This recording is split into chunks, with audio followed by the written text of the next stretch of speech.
Hello, everybody. Sunday Elijah here.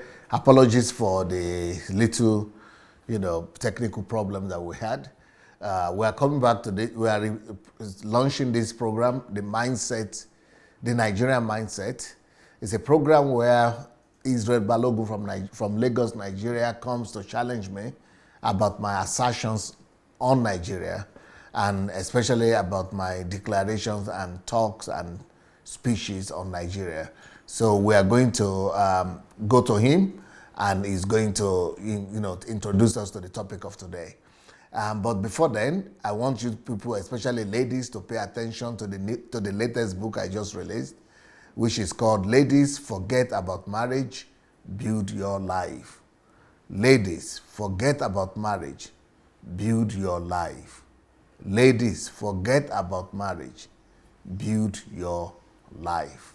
So this is the latest book I just wrote. I know there are a lot of people who don't have work are going to have issues with that, and they are going to do their own program or live broadcast about the title of the book.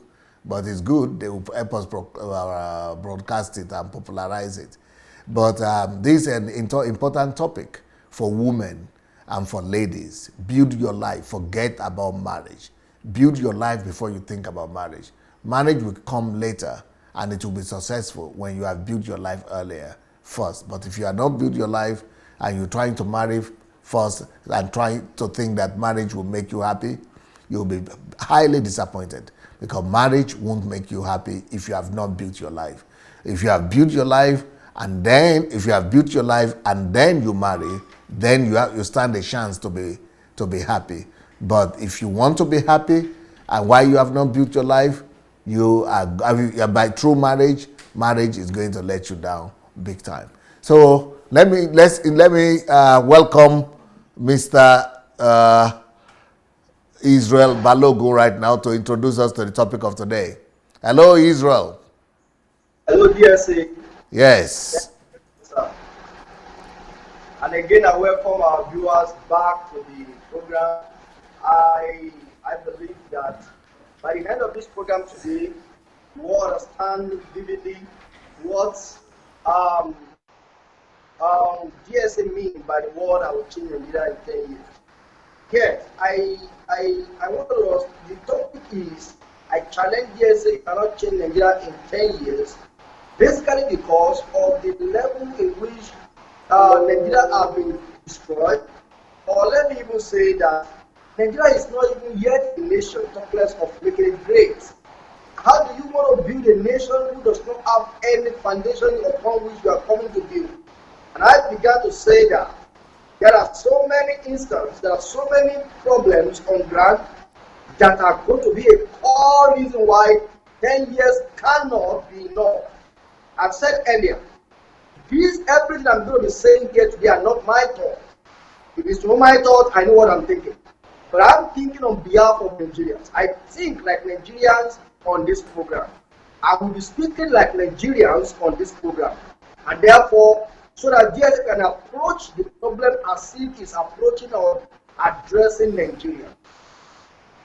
One of the major problems on ground, as I said, was Nigeria is made up of 200 million people presently, if we are not more than, because the rate in which population of Nigeria is growing, they have to do something radically to stop it. But as the number increases, the level of poverty increases, the level of unemployment increases. I have many other factors. I just decided to start from that because I saw the greatest weapon in the hand of elites to be the level in which people do not have access to good basic life, basic things in life. Basic things in life. People do not have access to them. No job, no good hospital, no good road, no those things. Those are the tools in the hand of elites. Now DSA says, I am coming to bring redemption to this kind of people. How is that possible? Which magic are you going to perform to make this happen? This is where I want us to start from. Thank you, sir. Yes, so the topic is DSA, I challenge you you can't change Nigeria in 10 years. Well, first of all, I would like to say that what I said is that 10 years after I get to Nigeria, stone me, deny me if Nigeria will not change. I don't say Nigeria will become, the best country or the first country, the leading country in the world immediately. But what matters sometimes is not to have completed the journey. What matters sometimes is not to have gotten to your destination sometimes.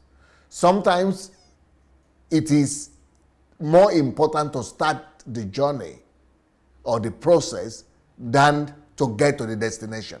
So what I am going to do, I don't say in my lifetime even that Nigeria will become the Nigeria of my dream, even in my lifetime. My lifetime might not be enough for it. But what I will do in the first 10 years will have removed a lot of shame from Nigeria. In the next 10 years after I get to Nigeria, once my feet touch Nigeria, 10 years after, people will be proud to be Nigerians. 10 years later, people will stop running away from Nigeria. 10 years after I step to Nigeria like this, the changes that you would have seen in the country would have been so overwhelmingly different from what we have today. So that's what I am saying. I'm going to trigger something. Something is going to be triggered. Something is going to so radically change that people will say, yes, Nigeria is moving forward. So that is what I want to bring to the table. That's what I believe that I can bring to the table. Even the country, Ukraine, where I am right now, it has not become an ideal country, but it has changed drastically from the Ukraine I came to. But because of my effort as well, because of my contribution, same will happen with Nigeria. We are going to bring enough to the table to make sure that we trigger a process of change, development, and civilization. So that by the time in the next 10 years after I step in Nigeria like this that I've arrived, everybody will begin to say, something has changed though. Just like, let's take the example that everybody can relate with because it's just of recent. When I started doing my live broadcast on Facebook, almost nobody really know who I was and what I preach. Even the ones that knew about me, they only know that there is a Nigerian somewhere who is, doing a good job or who has a big church in Europe, but they don't really know what I stand for or my doctrines and my principles. But I said, when I was starting that broadcast, I said, we want to change the church in Nigeria. That the church in Nigeria has been hijacked, that I'm bringing a revolution. I said I was bringing a reformation and revolution to the Nigerian church. I said we were coming like temple cleansers and idol smashers. This was 3 years ago I started the live broadcast, but I started doing this, direct talk about Nigerian church 2007, less than 2 years now, 1.5 years. Now, in 1.5 years, when I started addressing the Nigerian church like squarely, there is no way for people to say they have not felt that there's a change happening in the Nigerian church already. That's the kind of thing I'm talking about. It has not changed though, but the process has been started. So the same kind of thing that I'm bringing to the table and I'm expecting to happen when I get to Nigeria. But this time, it's not just going to be religious sphere or psychological sphere. It's going to be, we are going to trigger a movement of national redemption and national transformation. Not just me, but with all kind of people that God is going to bring. But I know who I am and I know what I've done. And before anybody tries or will try to condemn me in a hurry, I will advise them not to be too much in a hurry to condemn me. Because if they know who is talking and who DSA is, they will know that this man is an expert in doing what people have regarded as impossible to be done. Everything I've done in my life has always been impossible to do. From me leaving my village in Idomila to being here, it's impossible. It's an impossible thing. For me raising up 200 millionaires in 3 years, it's an impossible thing. From me coming to lead the 100% white church or 99% white church in Europe, it's an almost impossible thing. For me to have built a church of 100,000 people, in Europe is almost an impossible feat. For me to have to have started a revolution, political revolution in a foreign land, is almost impossible. So for me to have written almost 400-500 books now, is almost impossible. Everything that I've done has been regarded or almost seen as something impossible by normal standard and to normal people. So before you outrightly condemn me and say I will fail, you have to also weigh that judgment and that assertion on the facts of what I have done and who I am. So I'm not an empty vessel that is just screaming and just shouting. And I don't want to convince anybody. I don't need to convince anybody. I said they should wait once I get to the ground. That in the next 10 years after, that is when they should judge me. They should judge me not by my talk only, but by my action. And the actions are going to come.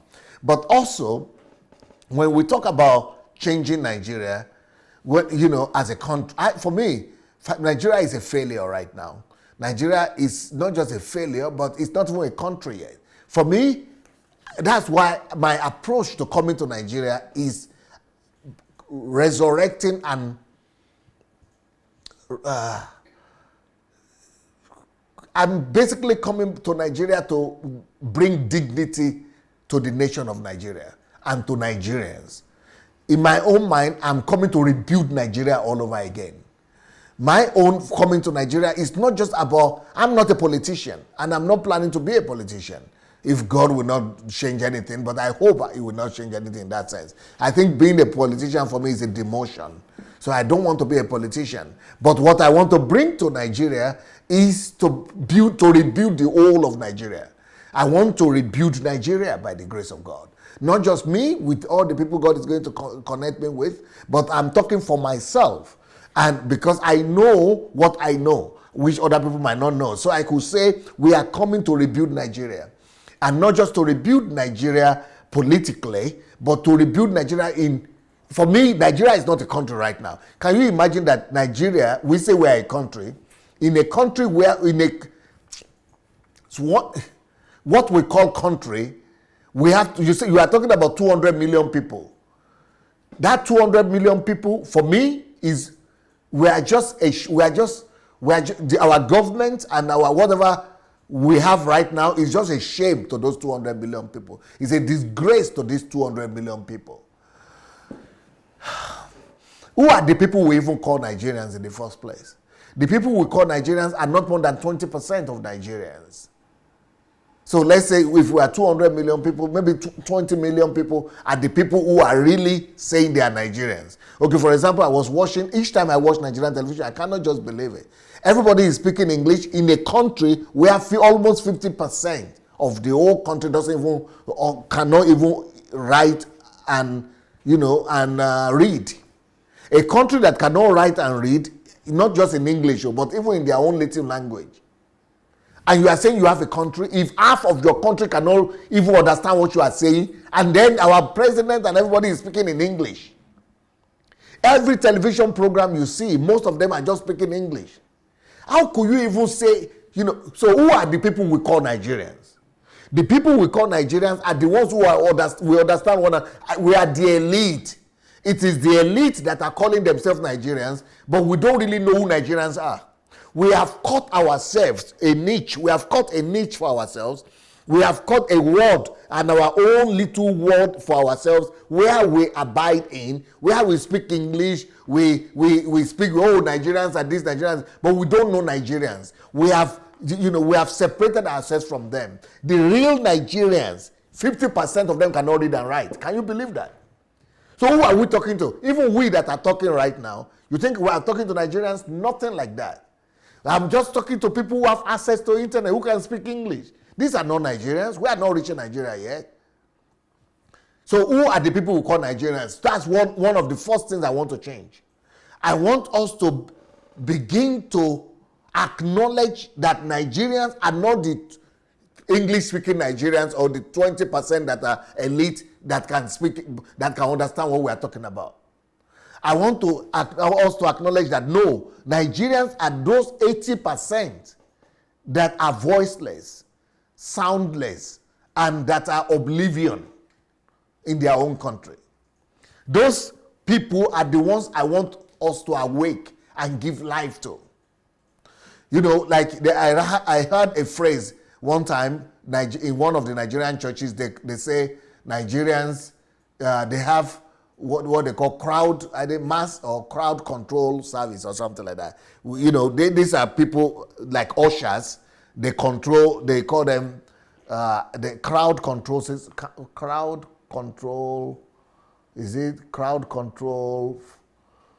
force or something like that. So these are like the ushers. Ushers are controlling, you know, what they call the people, citizens, their own countrymen who are also members of the church, who are bringing tithe and offering. They are calling them mass. I think mass or control, crowd control unit. So they have crowd control unit. So these are people who are supposed to control crowd. So that is the attitude of our elite to Nigerians. We don't see them as citizens. We don't see them as indigents. We don't see them as colleagues, as equals. We call them crowd control unit. They are supposed to be controlled and removed from the road. That is the way politicians relate to them. That is the way police relate to them. That is the way pastors relate to them. They are just crowd. So those people who are crowd, who are regarded as crowd, as non-entities, as empty, you know, statistics, those are the ones that I want to bring, I want to give light to, I want to breathe life into them. So that's why I want you to understand what I mean by changing Nigeria. I'm not talking about the elite and the politicians as such. I am talking about these people that people don't even recognize as Nigerians. So I'm going to, if you don't mind me, Mr. Isreal, I'm going to now show, because I got your topic, you sent me this topic earlier, so I'm going to show you my own understanding of what it means to change Nigeria. So, you know, can you show the dignity slide? I'm going to show a slide. I don't know if you have opportunity to see what I will be showing. Yes, you see it? I'm watching it live on Facebook. You see it, right? I will see it when it comes online. Okay, good. So this is my greatest assignment in Nigeria. To me, what it means to change Nigeria is to bring back dignity for all Nigerians. When I talk about all Nigerians, I'm not talking about politicians or the ones who have finished university or who speak English or something. I'm talking about ordinary Nigerians, especially those ones who cannot even speak English. Can you imagine that? Okay, one of the things I said that it's a disgrace to say we are a country right now. You see the map. You see the way that map is so beautiful. See the way that every state is so elegant and colorful. But there are 200 million people living in that place. And out of that 200 million people, can I tell you something? That make me to want to go to Nigeria. The more I know about, for 3 years now, I've been studying Nigeria, their problems and how I'm going to fix them.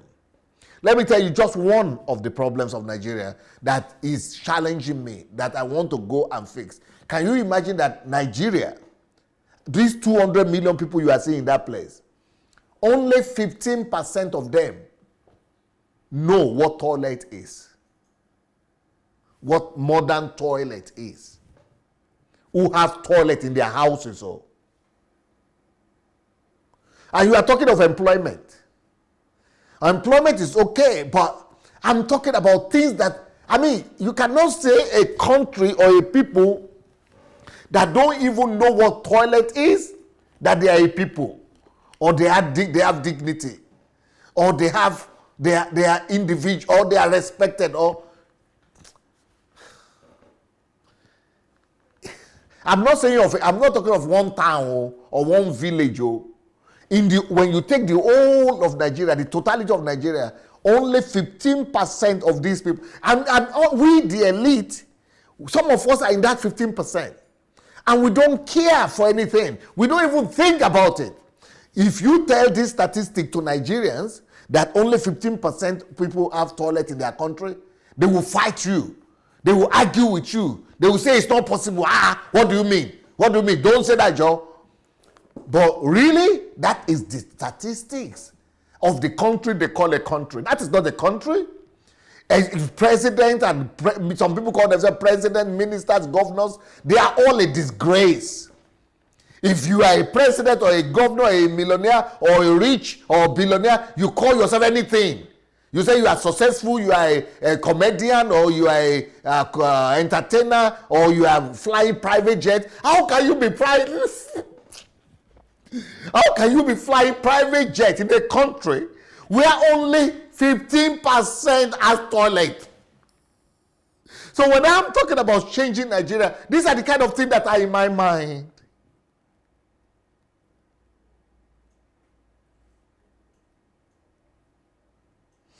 I want to remove that shame by God's grace.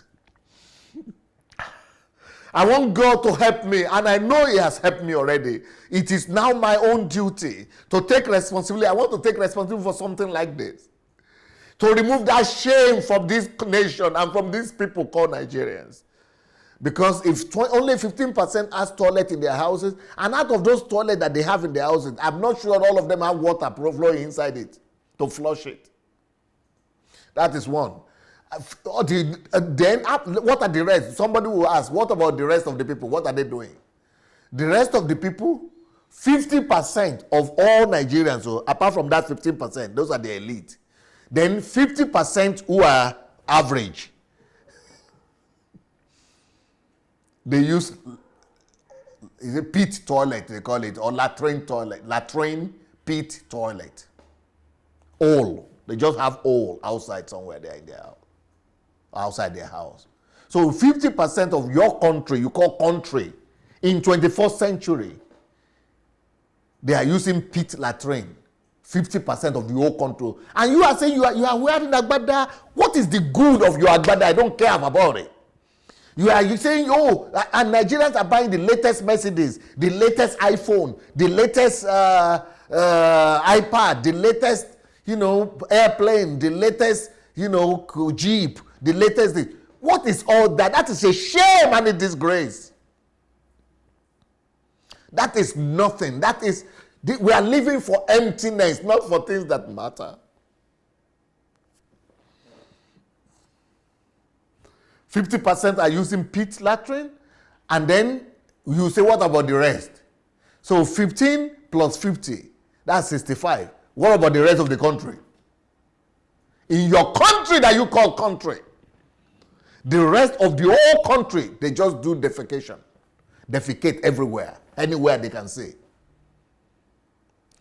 I've sent a team to Nigeria. I have a team from my church, from my team, from our country, from Ukraine, in Nigeria right now. They went to see my school, and they sent me a photograph where I went to. And they went to Idomila, to my village. Later on, we'll show you the photographs later on. So they went to Idomila, and they were taking photographs of all the place where I grew up 40 years ago. And then they are saying, where is the toilet in this school? A whole school, secondary school, no toilet. I was there 40 years ago, no toilet. And how did we attend toilet? What toilet were we going to? They didn't even consider to put toilet in a whole school. I mean, not just that school. Many schools too. We don't even have building. Talk less of toilet. You are talking toilet. We don't even have share. You are talking toilet. What toilet? Toilet? How many in the whole city, in the whole town itself? How many toilets do we have? Can you imagine that I never saw toilet going up in my own village until when I was already in secondary school? Some people, one man returned back to the village from the town after he retired as a railway worker. He got his pension and then built a latrine pit. He did a pit in his house. That was the first toilet, pit latrine, that I saw in my village. I was already 17 years old. So how did I go to toilet and the rest of my whole village? Bush. Me, myself, that you are looking at right here. So we are talking of a country like this, and you think it has changed? It has become worse. So a country like ours, that we say is a country, you cannot, I don't even know how you could even say you are a president of such a nation, or you are a millionaire in such a nation, or you are having a car, or you are having a Mercedes, and you are bragging about jet and all that, in such a nation where your countrymen, individuals, human beings like yourself cannot even go to toilet. Okay, toilet is even far.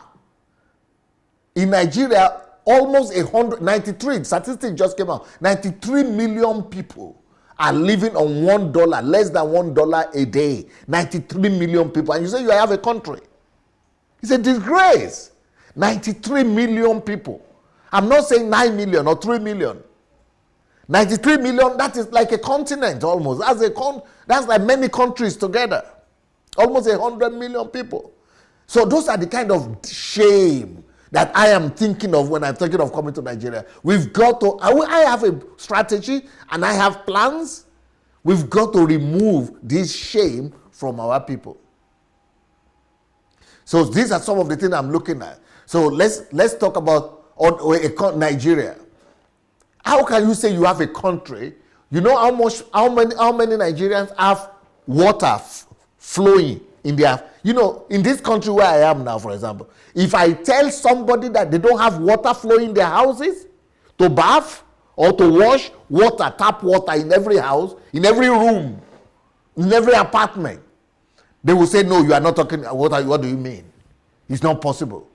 But in my own country, in every apartment, in every house, in every room, to have tap water, less than 20% of my whole 200 million people have tap water in their I'm not talking about the one outside in the compound of the house. So I'm not talking about just water for the whole family in the house. I'm talking about inside the apartment, in every apartment. Less than 20% of Nigerians have water, including elites and politicians and pastors, GOs, all of them. When you put all of them together, they are less than 20%. And you are saying we have a country? It's a shame. For me, we don't have a country. We need to build a country all over again. We need to build a new Nigeria. We need to rebuild Nigeria from scratch. And the plan that I have for Nigeria is to rebuild the whole country. That's why I say it might not finish in my own lifetime, but we will have, in the next 10 years after I get there, we would have triggered something that you will see the difference in what we are talking about. You will begin to see dignity. So I am talking about, I have two plans. The minimum plan is to just remove the dignity, to remove shame and bring dignity to all Nigerians, as many as possible at least. But the maximum plan is what I'm talking about, to rebuild the whole country. My maximum dream is to rebuild Nigeria physically. I'm talking of rebuilding, reconstruct, destroy everything. The other day, they just inaugurated my governor. I come from Ogun State. And the capital of my state is called Abeokuta. And they had a drone or plane, showing the city. That's not a city. That's a shame. I'm going to show you my own village where I come from. Some photographs. Human beings have been dehumanized. People shouldn't be living like that. But thank God, that country has given back to me. That country, now, it is a time to be proud and to be rewarded. Because at least I know myself and I know what I'm coming with. The fact that that country has given back to me, it is now time for our sons, for the son of Nigeria to bring dignity back to Nigeria. And not just me. There are a lot of other people that will come to restore our dignity, that will come to remove shame from her, that will come and wipe away our tears. Sons like myself that this country has given birth to. But what we have right now, I'm shocked that our people, our elite, are not screaming and are not talking about this. In our country right there, apart from 50% not knowing how to read, even right now, children, we have almost 13 to 15 million children that are not going to school. That is just appalling. And for $5 billion, we can resolve all that. But it's like nobody really cares. So what I'm going to do with this slide that you are looking at is to show you and give you Because we might be talking about different things. So what am I talking about changing Nigeria? What do I mean? What is my definition? What am I coming to do? So I decided to give you this. So maybe after you see this, this is the program minimum. The minimum program. The maximum program is to rebuild the country. But this is the minimum program. Let's go. Dignity for all Nigerians. No one should beg for food or go to bed hungry. I did that in this country. In this country, apart from our own central church, where we were feeding 2,000 people a day. 2,000 people every day. But apart from that, we have other centers all across the country where we are making sure that nobody goes to bed hungry. When we started doing this, and we did this for maybe 5 years or so, or 10 years, the country, the government became so ashamed that they took it over. Now we don't have to do it. The government now makes sure nobody goes to country hungry. Nobody goes to bed hungry. That's what we want to introduce in Nigeria. Next one. No old person should live in penury. So what am I going to do about this? I have a whole program whereby, to make sure that no old person lives in penury. I'm not talking about pensioners. Because pensioners, the people we call pensioners in Nigeria, and we think it's a big deal. Pensioners are people who work for government. How many percentage of Nigeria work for government? It's less than 5%. So we are talking about pension, and making a big deal. Oh, they have not paid the pension of this, paying the pension of this. Only 5% of Nigerians are employed by the federal government that need pension. What about the rest of 95%? Who is paying them pension? Who pay my grandmother pension? Or my grandfather, or my mother? Or nobody pays them pension because they never was educated enough to even work for the government or be employed by the government. Most Nigerians are not even educated enough to be employed by anybody. But they are old. They are getting old every day. So we must have an insurance policy. And you see, the thing is that there are insurance policies that have been established in Nigeria. You know what it costs? It will only cost, there are different families, depending on how many people you have in your family. So let's say you have 3 people in your family. You only need 20,000 naira a year to insure your whole family. If you pay 20,000 naira for your whole family, they could be insured. Then, we could have, that's what I'm saying, that we could, but we have 3 policies in Nigeria that are running, depending on how big your family is. 20,000 naira, 25,000 naira, or 30,000 naira. If you insure these people, but with 20,000 or 25 or 30,000 naira, a whole family could be insured. So, and I'm working on that. I have a program, and that we want to do to insure every family, so that old people from old to young, we know that no family will be destitute. That is one of the things I'm working on, and I want to introduce when I get to Nigeria. It is already there. There are already companies, but we must provide it for everybody, especially the vulnerable ones. Next one. Every child must be, this look like politics, right? Because these are the kind of thing politicians say. But I'm not a politician. I don't need the work. That's what I tell, people. I tell politicians like Showore and other people who wanted to become Nigerian president. I say, first of all, do anything you are, Kingsley, Mogalu and others. I say, anything you are planning to, you say you will do when you become president, do it first before you become president. The same thing for the governors. If you say you want to do these things, why should you take a position to do it? And that's what I want to do myself. I don't need a position as a governor or as president to do these things. If we say we really want to help our country and we love our country, let's see what we are going to do first without vying for any political position. So if you say you have brain to have money, use your brain to get money and do these things. Why do you need the federal government money to do it? Why do you need the budget money to do it? If you really say you are smart, and you are powerful as you are, and you say you are powerful, come with the money. Use your brain to get the money. Like Kingsley Mogalu, he said he's an economist. Hey, let's see your economic brain. Use your economic brain to bring to pass the things you say you will do without being a president. Let's see what you will do without becoming a president, without asking for federal government money. Because once you begin to ask for federal government money, you lose me, you lose my trust.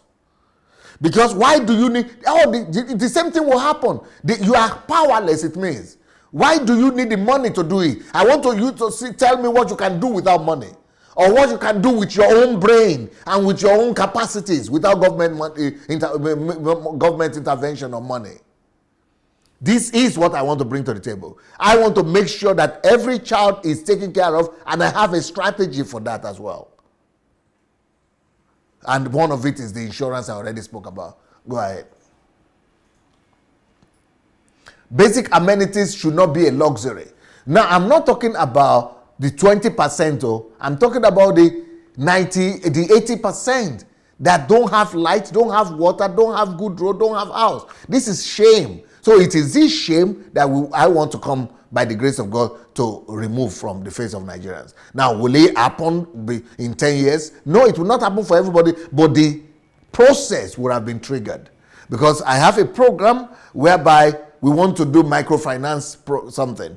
And I already have partnership with somebody who already built a system to give microfinance credit to 10 million Nigerians in 5 years. So in the next in 10 years, after getting to Nigeria, we plan to be able to do microfinance for 40 million Nigerians. If we can empower 40 million Nigerians with money, especially the poorest of the poor, we will be getting there. We will not finish it, maybe even in my lifetime, but at least we will have started it. Okay, go ahead.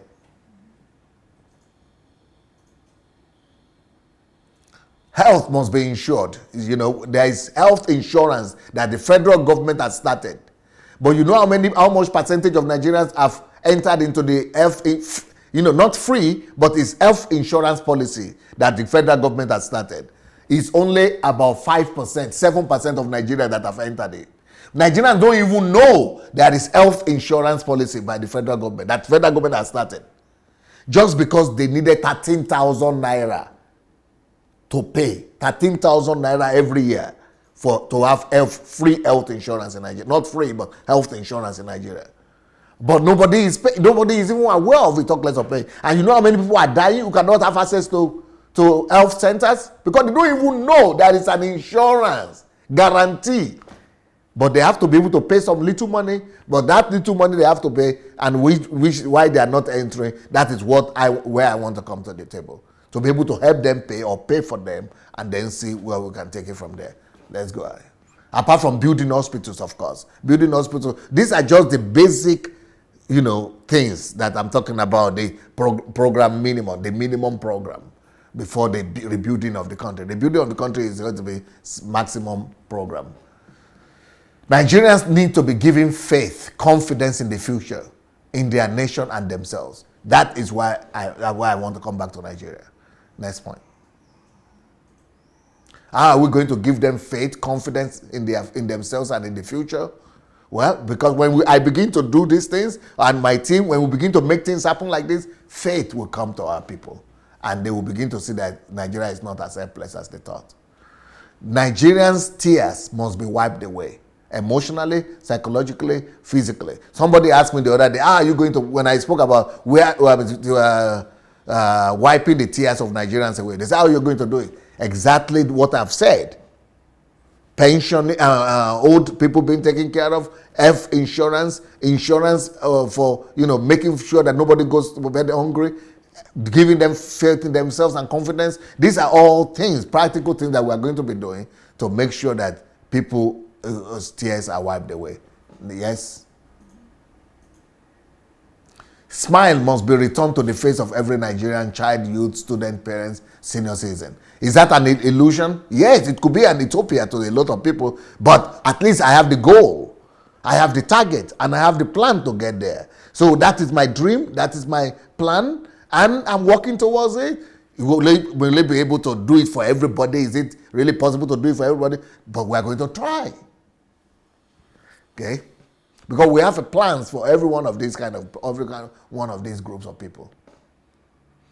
Governments must focus on restoring dignity to Nigerians. When you listen to Nigerian government officials or politicians, the only thing you hear about them talk about is that, oh, we did this project, we did one road, we did one building, we built one, we gave one contract, we did one. They are not talking about people. They only talk about contract or project. They talk about road, but they don't talk about people. They talk about, hospital building or something, but they don't talk about Nigerians. That is what I want to bring to the table. We want to bring dignity to individual Nigerians, not just talk about projects. So, and we are going to challenge the government to stop building monuments and building projects, but begin to build people rather than building projects. Yes? Government efforts and performances must be measured. We are going to challenge federal government, local government, state governments, that their performances should be measured not by some anonymous projects that they are doing everywhere, but by the amount of dignity they have returned to every individual Nigerian. And I have strategies to force government to comply. We have a whole movement and a whole strategy we are going to apply to make sure that government changes the focus from just some, mysterious, illusionary stuff to begin to think about real Nigerians, especially the most deprived ones. Yes? NGOs and elites must be awakened to become their brother's keepers by making the dignity of citizens their passion. Like you see the other guy that is there is a senator of the Federal Republic of Nigeria, and he's just, the only thing he's doing is to be taking pictures of his cars, and he's called Dino Melaye. He's just flaunting his wealth and his cars and everything. And then when you challenge him, he says, oh, I give money to some people. You help 200 people. What is 200 or 2,000 people in a country of 200 million, and you are flaunting your cars and your wealth everywhere? Is that dignity? It's a shame.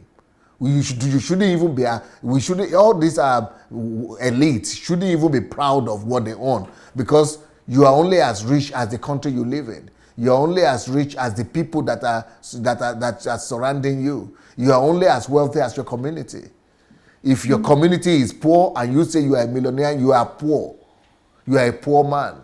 If your community cannot read and you are not helping them to elevate that, illiteracy and poverty, you are a blind and deaf man. You are as deaf and blind as your community, as the people that surround you. But the Nigerian elites, they just live for themselves. And these are going to be some of the things we are going to be working on as well. Nigerians in diaspora also should be encouraged to visit home in a concerted effort to show and teach our people how to live in a civilized world. Because a lot of Nigerians in Nigeria, they've never traveled outside. They don't know what it means to live a better life, to live in a civilized world. They don't even know what it means to be civilized. Our people are not civilized. Let's face it. You cannot just say, oh, we are great, we are Nigerian. No. We are not civilized. Our people are not exposed. We are living in jungle and in darkness. What profit if your mouth is smelling and you are going about smiling and talking to everybody will just be running away from you. It's better for you to face the fact that your mouth is smelling and go ahead and deal with it. So we are not civilized. Let's deal with it. And let's think about ways to bring civilization and civility back to our people, and the best way we can do that is to use the diaspora Nigerians who have been exposed to better life, and we have to encourage them to go back. That's why I'm personally going back to Nigeria with at least 2,000 people. Okay. We need to teach the society as a whole to frown at the mentality of making it at all costs. That's our value system. We have wrong value systems. You see, somebody is going to carry a gun to kidnap another person just because he wants to make it at all costs. We have to, that instant gratification mentality has to be dealt with. It has to be replaced by a culture of altruism, kindness, empathy, and love. Okay? Emphasis must be paid on skills and empowerment instead of on jobs. In Nigeria right now, everybody is looking for job. That's what you just spoke about. People are unemployed. I don't want to pay attention I don't want to pay emphasis on employing people. I want to pay more attention on empowering people so that they will be skillful. They will be able to give themselves work to do. They will be able to be their own employers. They will be able to give themselves job rather than looking for job from somebody. That is, what we want to pay emphasis on. We want to pay emphasis on technical training for people rather than and giving people skills. People to be empowered by not just money but skills. That's one of the ways we want to deal with unemployment. But unemployment is an insultive concept that comes from capitalism, capitalist world, Western world, unemployment. People are, by making you to look for employment, they are making you already second-hand citizen. You are already low. You have to look for something. You are already a slave. But we want to make you to be the owner of your life, not to be employed by Uncle Sam, not to be a slave to Uncle Sam, but to be the owner of your own life. Okay?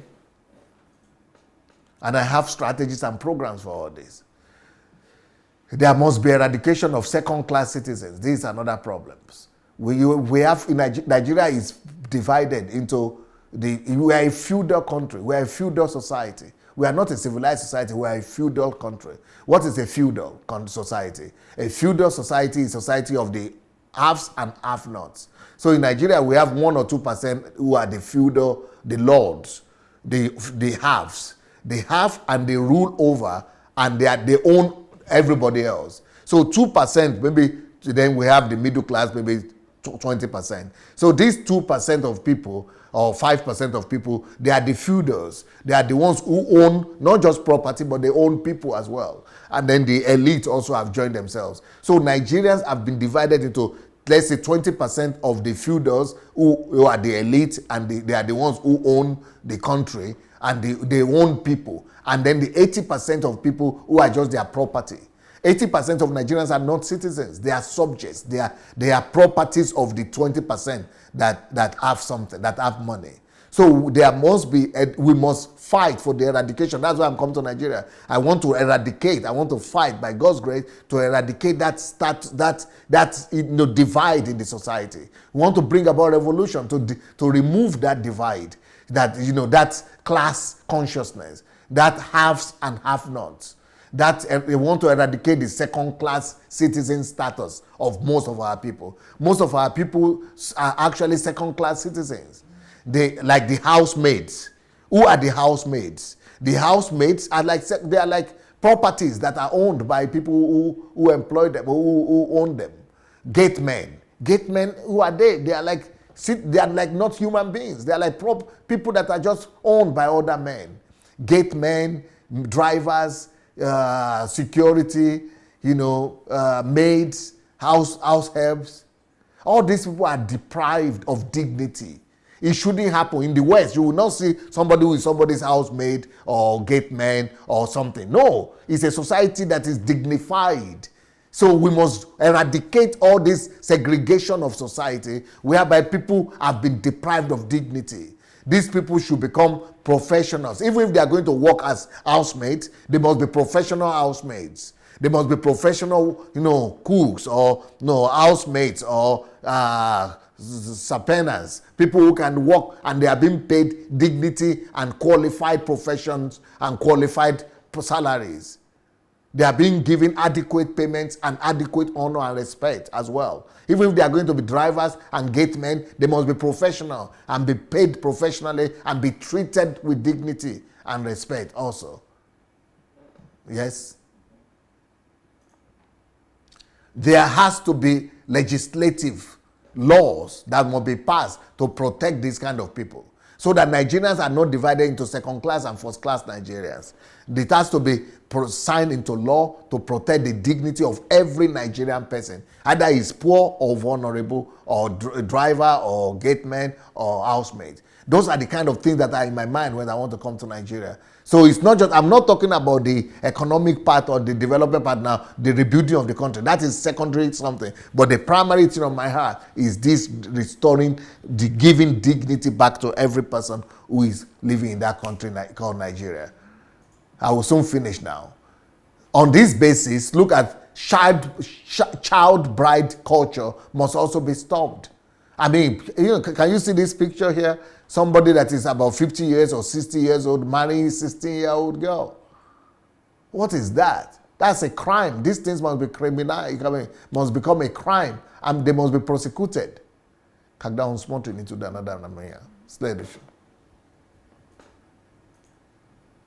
Child labor has to be stopped too. Hawking, street hustling, etc. must be eradicated. I myself used to be a child like this that used to sell things like this. I mean, we must not reduce our people to that level of living. And we say we are citizens and that we are coming from the same country. It's a shame. It's an open sore. It's an open disgrace that children are all over the street hawking, putting something in their head. That old culture of Africans putting things in their head, we must all do something to make sure that we lift our people up, that they don't live on that level anymore. Next.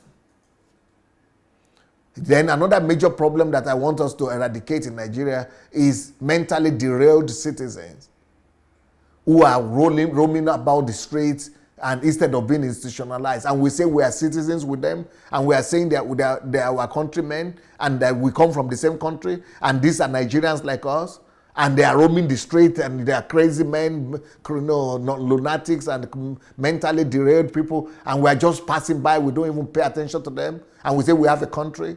It's a shame. That's not a country. That's a shame and a disgrace. We have to deal with that. If the government will not do it, I will do it, by God's grace. Let's go ahead. I don't even care. All these things that I'm talking about, I don't care for the government. These are things I'm coming to undo myself. And I'm going to raise up a whole army of people who will be with me, who will be doing this. And I don't care in what name of what church or religion. No. This is about humanhood. This is about humanity. Prostitutes are everywhere right now in Nigeria. I mean, a whole state, Edo State, is known as prostitution-producing state. I mean, those things must be stopped.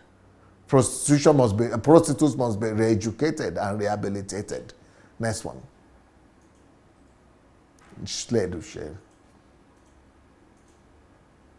Area boys. What is that, area boys? These are occurrences that you don't see in normal human society.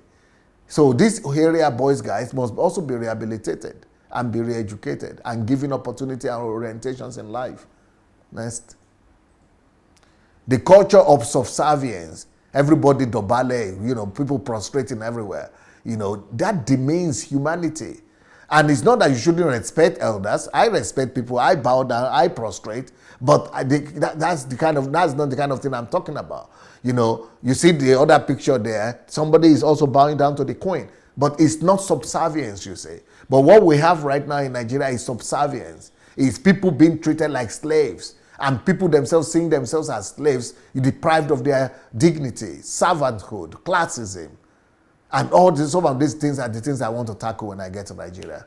But this has to be debated, of course, especially with the Yoruba people. And, we have to debate it and let's talk about it. Ignorance, is a big thing in our society. Our society is not a country. We are not developed, we are not civilized, we are backward, we are jungle people. And that's mainly because of ignorance. So the biggest challenge I'm going to have in Nigeria is to eradicate and challenge ignorance. Ignorance, lack of education, lack of enlightenment, lack of exposure, worshiping money instead of worshiping God, worshiping people who are powerful. All these are evils and vices that are the root of our people's lack of dignity. And that is why their dignity has been deprived. They have been deprived of dignity, and they are living a life of shame and penury. So my effort and the effort of the people that we are going to mobilize are going to be directed at bringing back dignity by destroying ignorance in our people. Slavery. Women, that's another major thing that must be restored. Women dignity, respect for women, nursing mothers, couples, especially in the villages. We have to teach the women how to live the civilized world. I mean, how to live in a civilized world, how to live in a civilized culture, what it means to be civilized. I mean, we have our women carrying children in the back, and feeding them like that. A lot of primitive stuff. They don't know how to do house chores, home chores, and a lot of primitive habits, and a lot of anti-hygiene, climate and atmosphere in the house. A lot of reorientation that we need to do. These are things I'm looking at. These are the ways and means to restore dignity to Nigerians. Respect. We have to teach people to respect themselves, to have honor and dignity, and to respect women also. So respect, honor, dignity must be restored to the women through educating them and teaching the society on the difference and value of a woman. Next one. School environments from primary to university classrooms must portray dignity. They must portray honor. I mean, if you go to the dormitory, I saw photographs of dormitories and hostels in universities of University of Ife, Ibadan. I mean, animals don't even live like that in Europe. Animals don't even live like that. I'm not even talking about prison. Those places are like prisons. I mean, they are not meant for human beings. Human beings shouldn't live like those classrooms. I will show you even my own school where I went in Idomila. Basic amenities are not there. They don't depict honor and dignity. These are the kind of things I want to challenge and want to help resolve the amenity and infrastructure problem in that sense. Okay?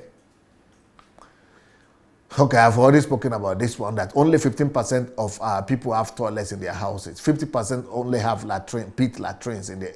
And then the rest, 35%, defecate everywhere in the bush and gutters. And, if we don't have flush toilet systems in every home, we cannot say we have a country. Next. Less than 1% of the ground, the floor, the ground, people walking in Nigeria, less than 1% of the ground in Nigeria is paved. The rest are just sound ground. That's why you cannot walk 1 hour in this Nigerian street. Your shirt is dirty, your shoe is dirty, you come back dirty. This fact doesn't dignify us as a nation. I'm not talking about a paved road, though. I'm not talking about a road. I'm just talking about territory. If you come to Europe, you don't see ground. Like in Nigeria, everywhere you look, you see floor, ground, sand. In Europe, you don't see ground or floor. You don't see it at all.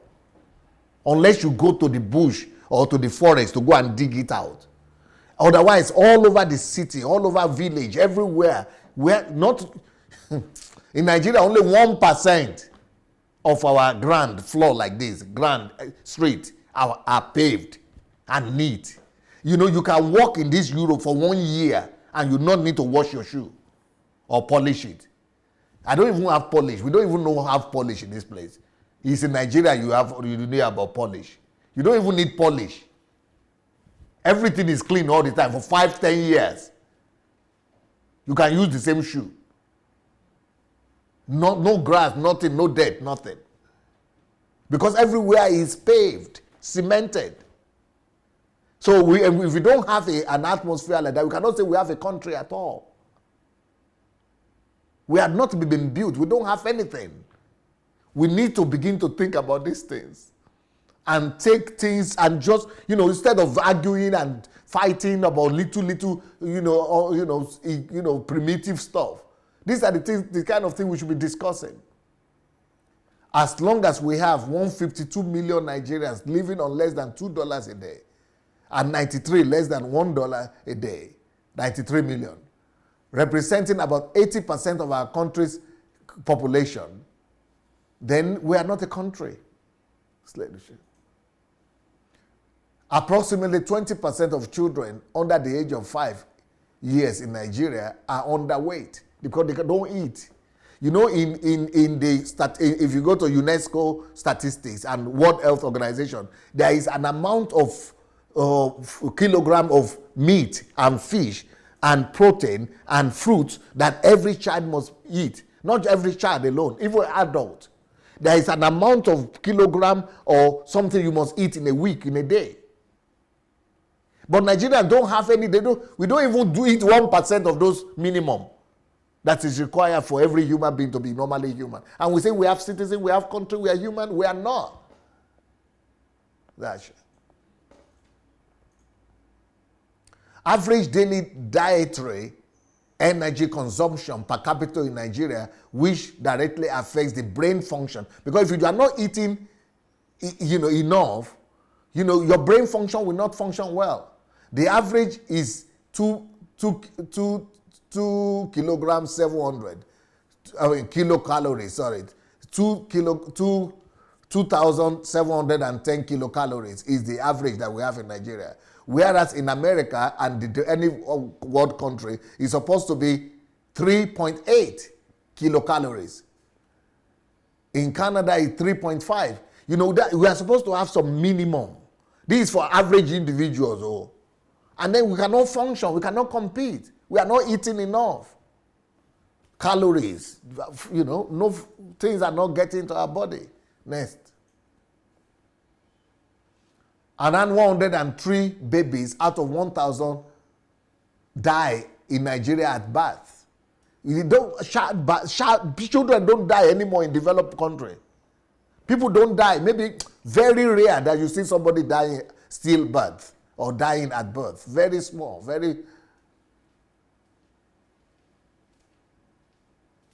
But in Nigeria, people are still dying. Mothers are dying. Children are dying. In fact, we have the highest death by maternal death, and in the world. Go. Yeah, okay. We are now number 4. 814 deaths out of 100,000 births. It's a disgrace. Can you imagine gas cooker, or gas? Yeah, is it cooker? In Nigeria, less than 30% of Nigerian homes use gas to cook. And we say we have a country, we are too primitive. 70% of our people, we don't even cook. We don't even have gas cooker in the house. We are using kerosene, firewood, what they call that kerosene stuff? Stove. I would say we are a country. I mean, if we are a country that is still using stove and firewood, 70% of our country is using for stove and firewood to cook. We don't even use gas. Only less than 30% of Nigerians use gas. And we say we are a country, we are not a country yet. Everything has to be destroyed and start all afresh. Slavish. For the love of God, church and nation, Sunday Adelaja. Let's go back to Pastor Isreal, because I just needed you to see what I know, what is my burden, what I am thinking about when I'm thinking about coming back to Nigeria. This is just the minimum assignment. This is not my big project. These are just the burden on my heart when I'm thinking of Nigeria. Most times when someone listens to you, you feel as if, am I living in this country? Can you come closer to your, yeah. Say it again, sir. Most times when someone listens to you, I will feel like, are you sure I'm living in this country? That somebody who is living in abroad can chronicle my nation, my country in detail than me that even in the country. But at that, I want to be picking you up on all of these things you have been saying.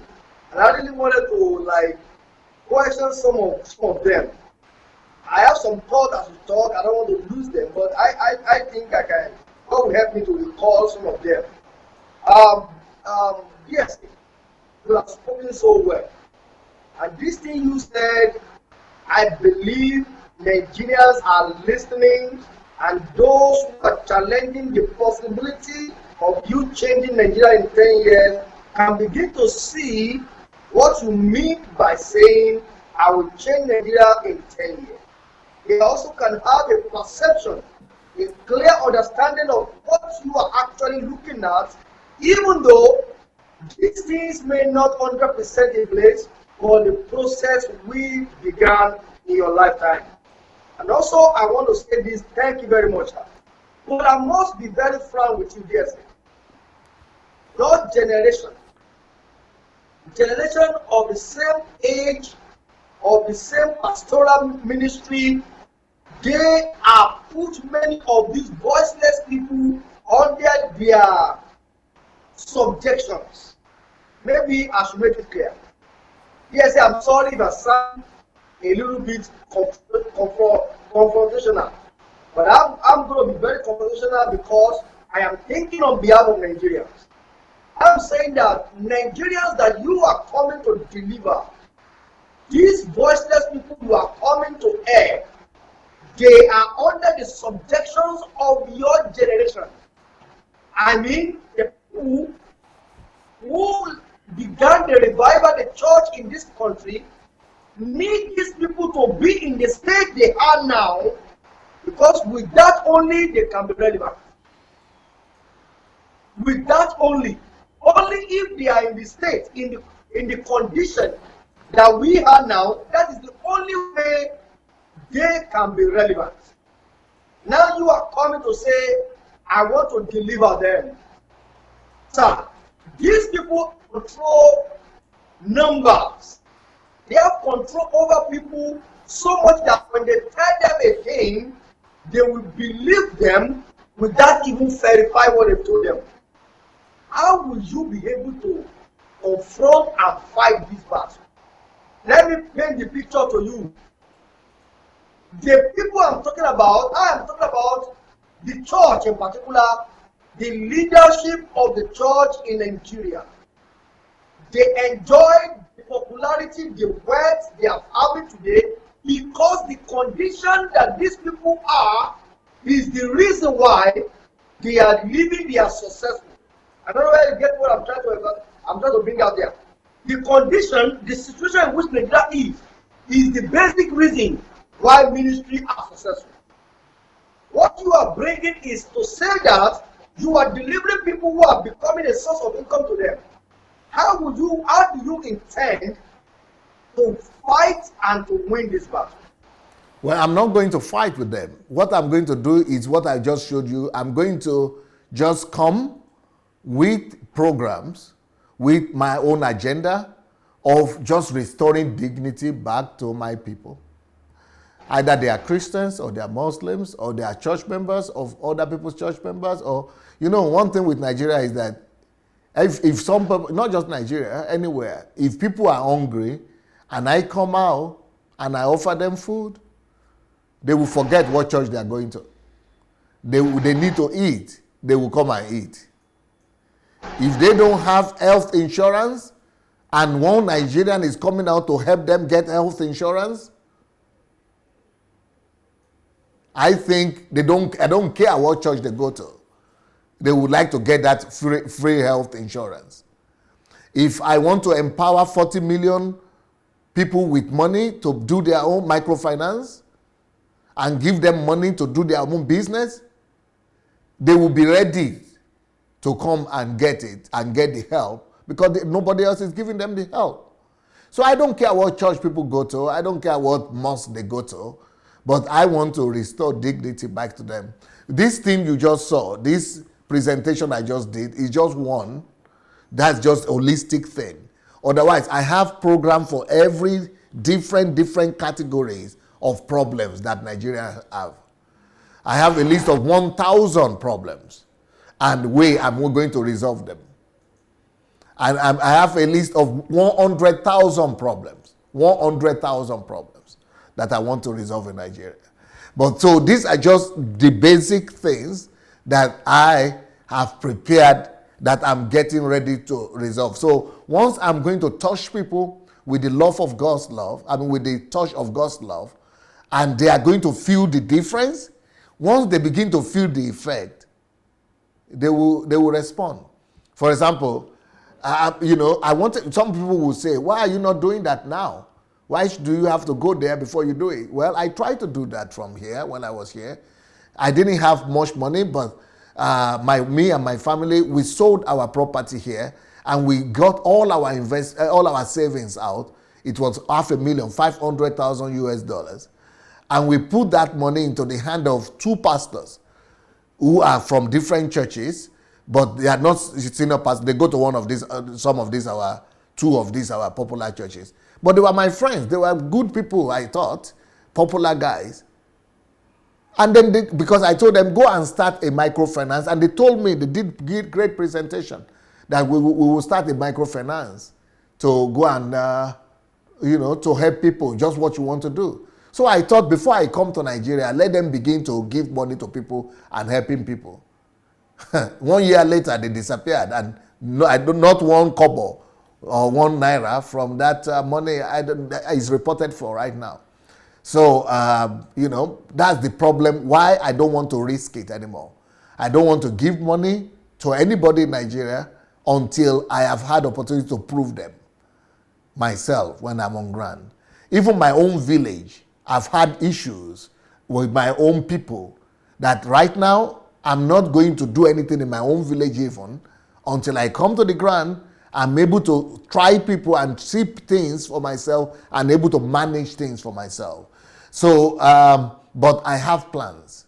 I have plans that are workable, that have already worked in this place where I am, and that I believe are going to help, make a difference in the life of Nigerians. If you want, I could show you just a list of some of those plans. You might be interested in them.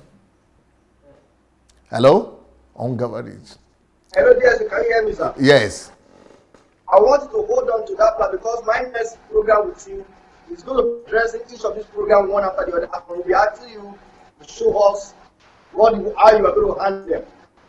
So I don't know if that is okay by you. Okay. But also, I want to take you on something you just said as relating to you are speaking about you are not coming to fight them, you just make yourself available and show them the love. But let me tell you something, dear sir. This country, nobody has ever loved us for free. Nobody has ever shown us love for free. We have experienced so much on love that we don't believe somebody can love you without any hidden agenda.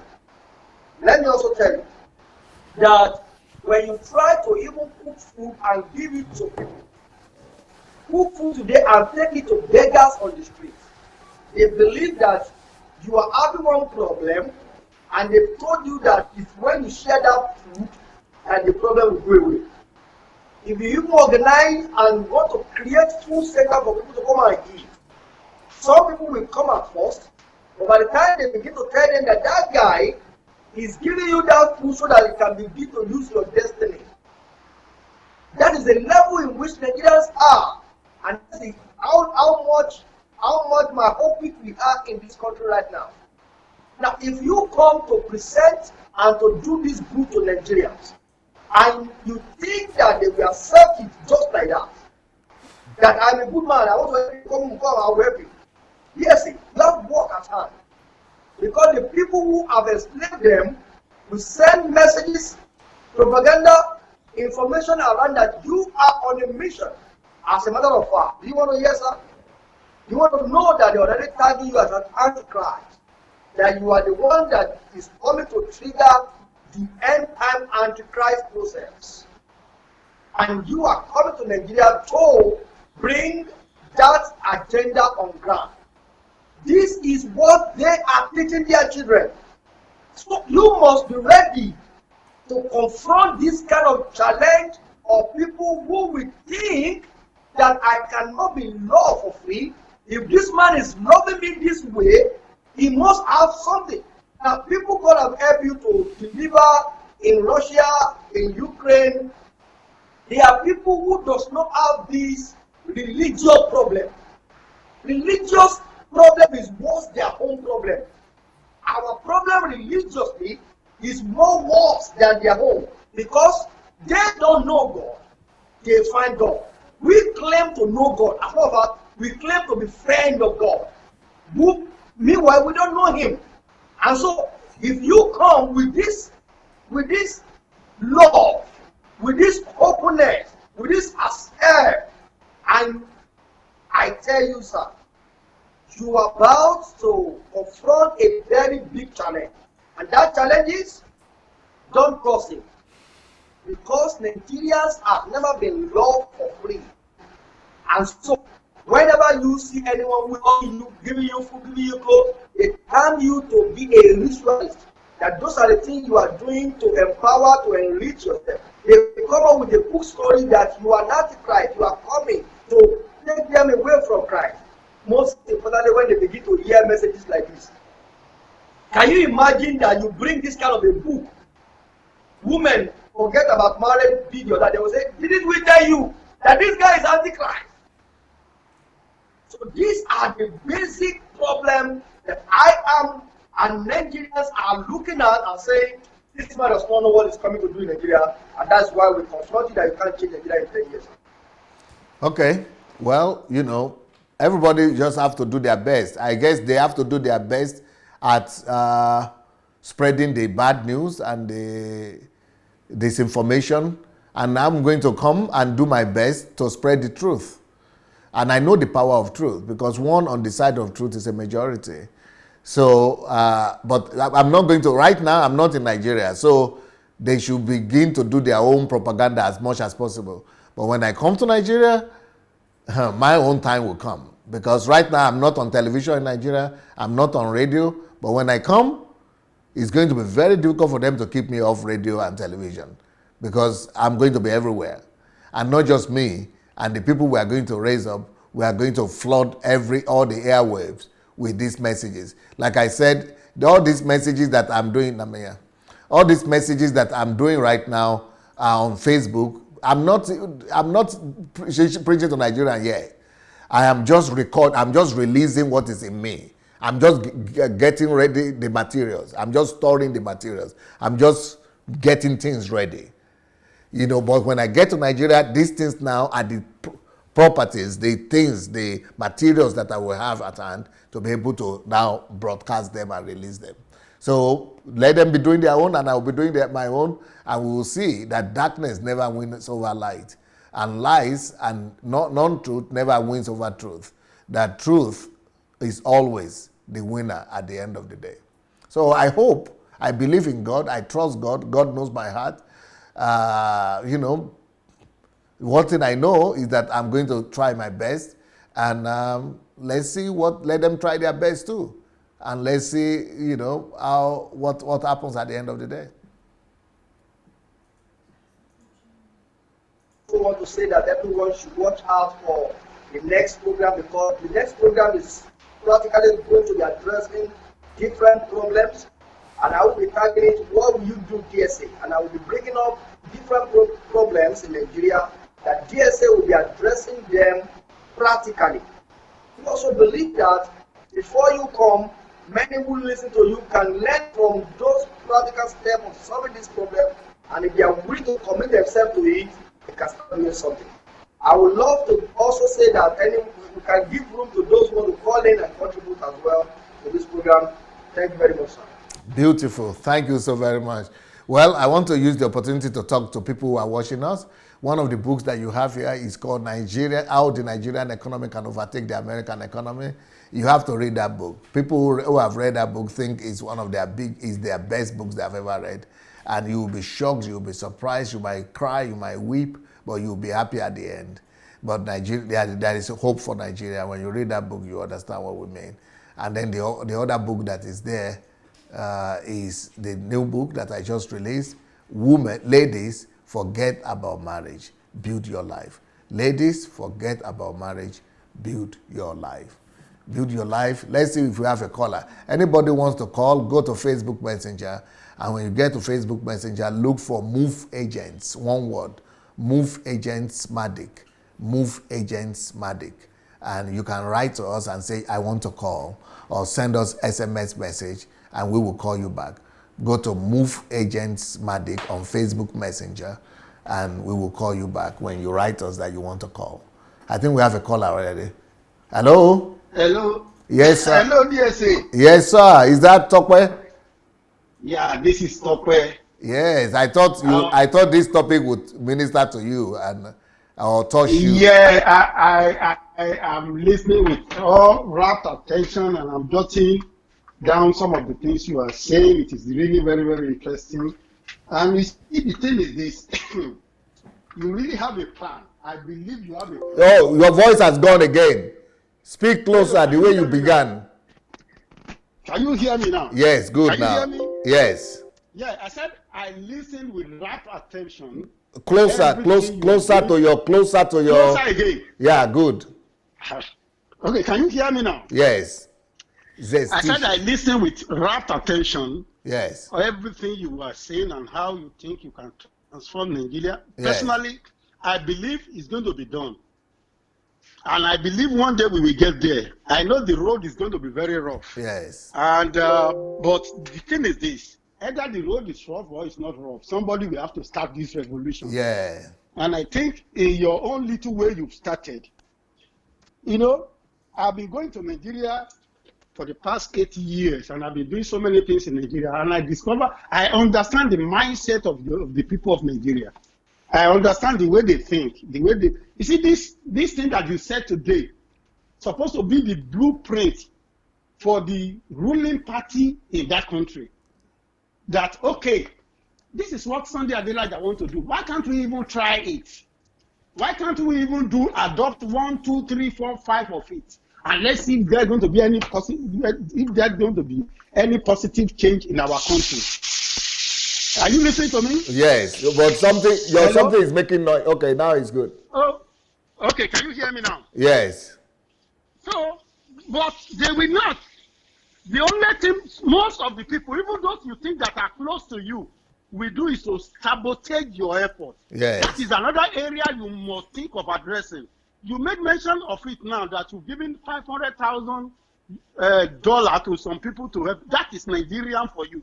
You need, first of all, you yourself, I know you understand the mindset of Nigerians, but you need to still study more about who we are as a person in Nigeria. No, I don't believe that. I don't believe I understand the mindset of Nigerians. So. Yeah, no, I don't think you until you get be on ground, you will not understand fully the way they reason and the way they think. You know, imagine if you commit $500,000 to some people to help their people. I want to tell you the secret. It is the same people that will ask them to help that will sabotage every effort you are making. The same people, the same poor people. You understand? The same poor people in government, on the street. These are the same people that we, because why? Because their mind are corroded. They don't understand the value and dignity of life that you want to bring into their life. They don't understand it. They cannot believe they can change their lifestyle, or their lifestyle can just change like that. And they are thinking, they don't believe it can be changed. You see, look at when you are talking about people prostrating for people. They don't understand that when they glorify one stupid idiot who took their money and gave them a bit of it, that when they glorify that guy, that they are not doing themselves any favor. They don't see it that way. They believe that is the end thing. Look at the North. Especially if you see the diversity of our culture, it also brings a lot of problem into us. In the North, when one of them is rich, or is the Emma, or is the Emma or the leader, they will glorify that person till they die. They will never think of themselves. They will never think of what they can do for themselves or to their life. They will only do right candidate to that person. So until all this mindset is changed and this value is put in place, which I believe you've told us right now, that this is part of what re-engineering of our mind. That is what you wanted to do. And until we start to do that, that is going to be the foundation before you can even build anything on, especially in the country called Nigeria. We are so polluted, so corroded, and so distorted in our mindset that we don't even know the meaning of value of life. We don't even know it. And I commend you that you are able to lay all these things up. Like you said, most of the things you are putting down, that you are writing out, is going to be for generation to learn and to know. And that is why when you are telling them, you know, people take everything you say literally. When you say you're going to change Nigeria in 10 years, if you are laying the foundation for the next 10 years, let the other build on it. Yes. And like I said, yes, if you lay the foundation for the next 10 years, let other build on it. And you look, people need to understand your philosophy, and that's why people get problem with you. Those who think they know you, those who think they are close to you, they don't even understand where you are coming from. Yes. They don't even understand your deep mindset. So they take you on a facial value. They take you on what they thought you should do, not what is in your mind to do for the people. Yes. So when they get to you and they want what they want, or they think they should get from you, and they could not get it, you become their enemy.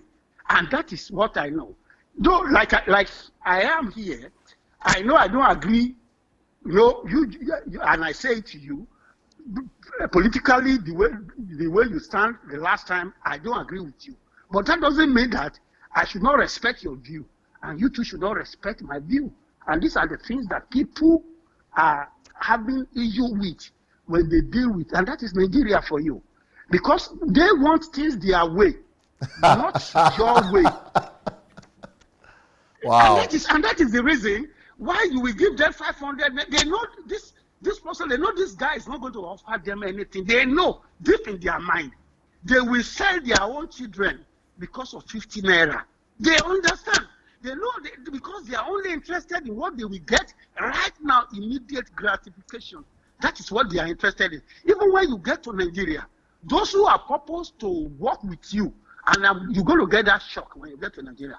Those you think that are glorifying you now, those who think that are very close to you now, if they could, half of them, if they are 2 million, 1 million of them need immediate gratification. And if they cannot get it when they get to Nigeria, you will discover that they will first of all be the opposition to any project you want to do. They are your disciples. They've been listening to you for the past 5 years, or 3 years, or 2 years, and you believe in them. But by the time they could not gratify what they thought is what they do, they can get from DSA, at that point in time, you will discover that they will be the opposition that will rise up. They will tell you, I know DSA, I know him, I talked to him, I've been with him, I've done everything with him. They will show pictures that you guys have taken together, and that's what they will use to attack you. But like I said, you've got a really fine blueprint for what can make even apart from a nation, individual to be great in life. Now are they ready for it? And I hope Nigeria is going to be ready for it by the time. And I want to tell you something. Every plan that you have laid out, all those who are claiming to be your disciple, they have a role to play. They should not wait for DSA to do this thing alone. Yes. They must start to contribute their own, even before arrival of DS, in their own little way. Yes. Because if you don't have anything doing before DSA come to Nigeria, you are going to be shocked. Because you will not be able to keep up with the tempo. Yes. You will not be able to keep up with what is going to happen. You will be left behind. And these are the people that we start to cry, oh, we started together. We have been the disciples of DSA for years. Now we came to Nigeria, now he forgot us. That's going to be another battle. You must be ready to fight DSA. You must be ready to fight that. Yes, you must be. Those who are working with you, who are very close with you, by the time you get to Nigeria, you will discover that the dynamics will change. And those people that you think that are on ground for you, you think they will not be relevant. Because you have to start all over again. You must be ready to deal with this set of people. You understand? You must be ready. And some people will be there. The only job is to just sabotage everything you do. If you are into construction, you believe that they will bring cement to do your job. They go and bring fake cement. They will do everything to some of them. You must be ready for that. Even when you put them to teach some set of people, you will discover that when they were teaching them, they will be doing another thing, contrary to your mind, to your message, to your program. And you must be ready for all this set of people. So that, and when you are ready for them, it's going to be easy for you to maneuver through it. And I wish you best of luck. I wish you God grace. I wish that God will give you the strength to move forward in this project of restoring. You are speaking like an expert on Nigerian mindset. Yeah, because like I said, I have an NGO. I just came back from Nigeria about three months ago. I told you I've been doing it for 7 years. They all thought I'm doing it because of politics. I just laugh at them. The last NGO I did it in the town of my governor, the new governor of my state. And all of them came to me, oh, why can't you come and see the governor? I said, I don't have any business with the governor. I just came to help these people. These people are poor people that need help, that need medicine. Because me, I like the area of hospitality, medical. Yes. That's my own area that I really have passion for people, because people are just dying like chicken. And that is where the dignity of life that you want to restore, that you want people, because people are just dying like a fowl. And nobody will just look and say, oh, somebody is dead there. Oh, what killed this person? You see, in America, if 2-3 people died in succession, they will want to find out the reason why they died, and they will alert the whole nation. Look at the kidnapping going on in Nigeria. They will kidnap 20 people, 30 people, 50 people, and they don't see it as emergency, as what they call it, as an emergency, that they should declare a state of emergency on security. They don't see it like that. Look at so many people that are dying because of maternal mortality. They don't see it as an emergency, that they should declare an emergency, or that people are dying of hypertension and diabetes. They don't see it as an emergency. You see, until people know the value and dignity they should place on human beings, this will continue. And I think you have it in your program. You want to restore their dignity. You want to make sure they are educated. People should know their right. They should have a legislation that will back everything that way. Look at those guys. The guy you showed the other time, Dino Menai. That guy, he has the money those legislators are spending are the money that's supposed to be used to take care of their constituencies. Yes. Yeah, they allocate billions and billions of money to them to take care of these people. You are talking of roads that were not paid. You see, this money has been allocated over the years for every road you have in Nigeria. Every budget has money that has been allocated for it. But till I'm talking to you, none. The money is gone. The money is gone. And nobody is going to query. When another government comes in, it's going to be as usual. That's what they do. That's how they do it. So that is the problem. So until the people of Nigeria themselves, I know by the time you get on ground, by the time you get on radio, by the time you get on television, by the time you start making this noise that you are making on internet now, and you are just, by the time people start listening, it may take 1 year, 2 years, but I think they will imbibe it, they will start to understand, they will start to listen that somebody is talking somewhere. And I think this is the way forward. Thank you. God bless you. Wow. Thank you, sir. I really enjoy every bit of what you are saying. People may doubt you, let them doubt you. When Jesus Christ came, they doubt him as Son of God. They don't even believe in him. They don't even believe he can do it until he died.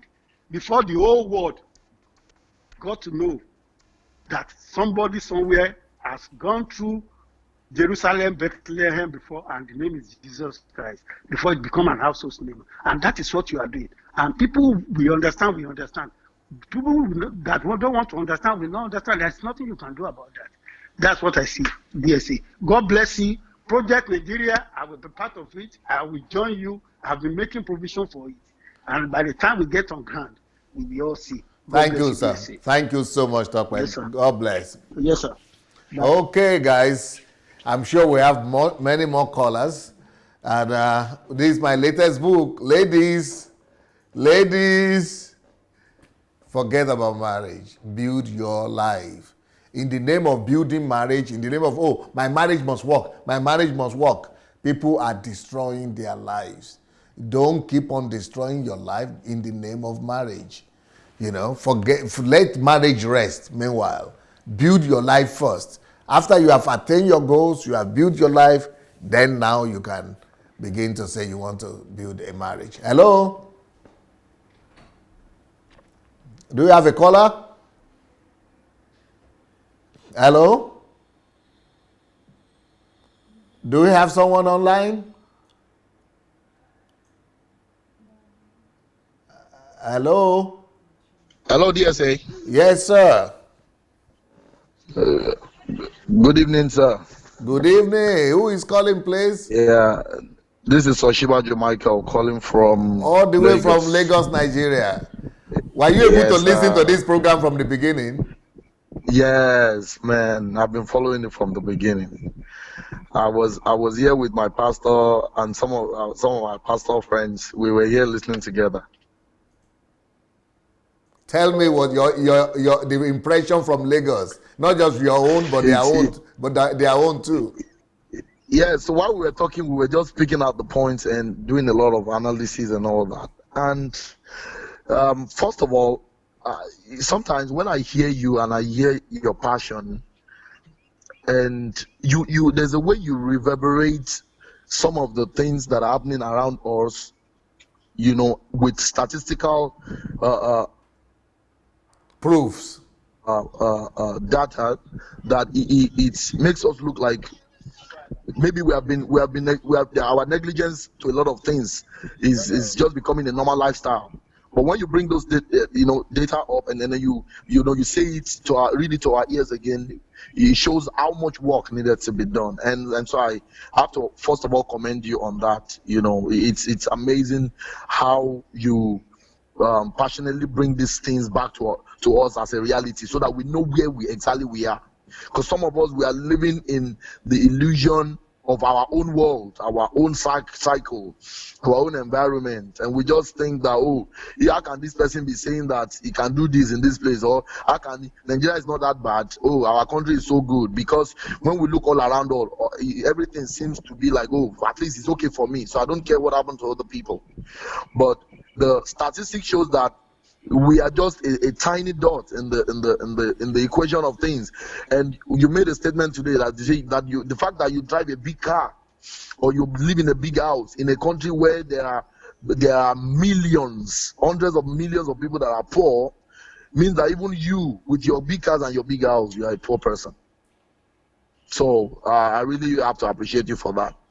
Then secondly, I need to ask you a couple of questions, because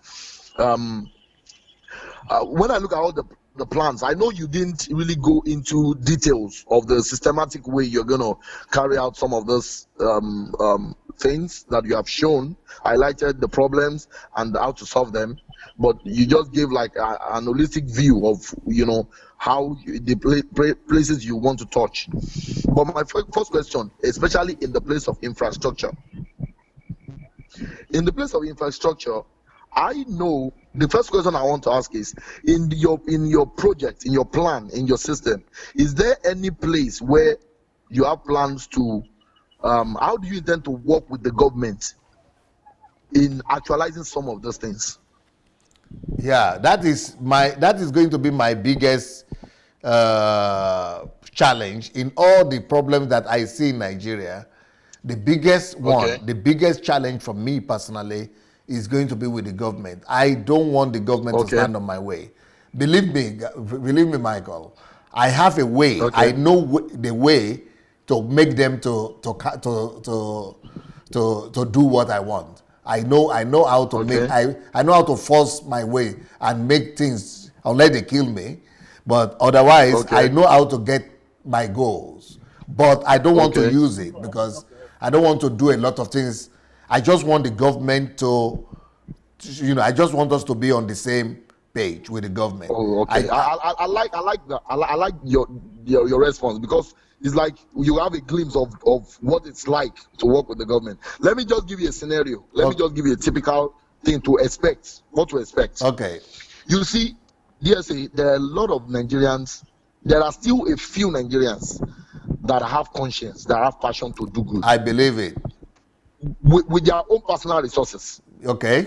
They have the goodwill. They feel that, okay, I'm in this environment, I can do something about this environment, about this problem in this environment, so that at least I can make life a little bit easier for the people in this community. I might not be able to do the entire local government or the entire state, but within my own area, I can do something.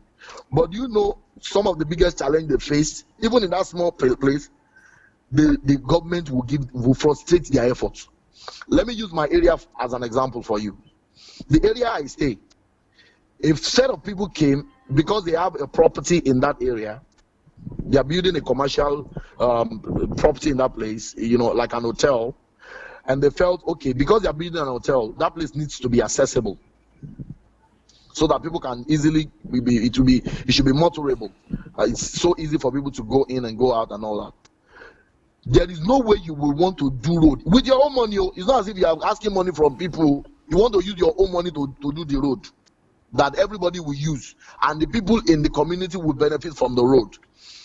But the biggest challenge is that even the government will make sure they frustrate you from not doing that road. They will not allow you. They are not spending a kobo. You are funding it yourself, but they will not allow you to do that road. Did you watch, Michael, I'm going to stop you. Did you watch the program I did with the lady who single-handedly decided to fix Edo Road? No, I've not watched it, but I'll go and watch it. Okay, it's a week ago. I saw the headline. Yes. I saw the headline, but I'm not. What I normally do is I download the messages in bulk. Some that I can't watch live, I will just download it. Because that was the problem that was the problem she faced. She faced when she got to Benin. Okay. But she found a way around it, and there are strategies that she used that I think will be an answer for every Nigerian. We should not look for the excuse because they were going to stand on her way too. But she was able to fix 11 kilometers of road. Not 1 kilometer, or not 2, not 3, 11 kilometers of road. And she didn't even have money. She raised the money. She fixed everything by herself. They say it's federal government money. It is this, you will die, this or that. You have a federal government road, you cannot do it. She got it done. And she became a hero for it. Wow. So okay, I think that answers that question. So whatever strategy she used, it can be duplicated in every other place. So that solves that. Now, in the area of poverty, I want to just I know you might have this fact already, but maybe for the sake of the other people listening, especially you see every time we talk about the numbers of people, 93 million Nigerians living below the poverty line. Yes. Extreme poverty line. Extreme, not just poverty, extreme poverty line. Yes. Now, over 80% of that 93%, or approximately 80% of that 93 million are in the north, the northerners. Yeah, that's true. Now, and when we look at it, because I've listened to some of Sanusi Lamido's presentations, his teachings and all that, because he is from the north, one, and he's an emir in the north, two, and he was once the finance, the CBN governor, and he's an economist, so I'm sure his data and facts are right.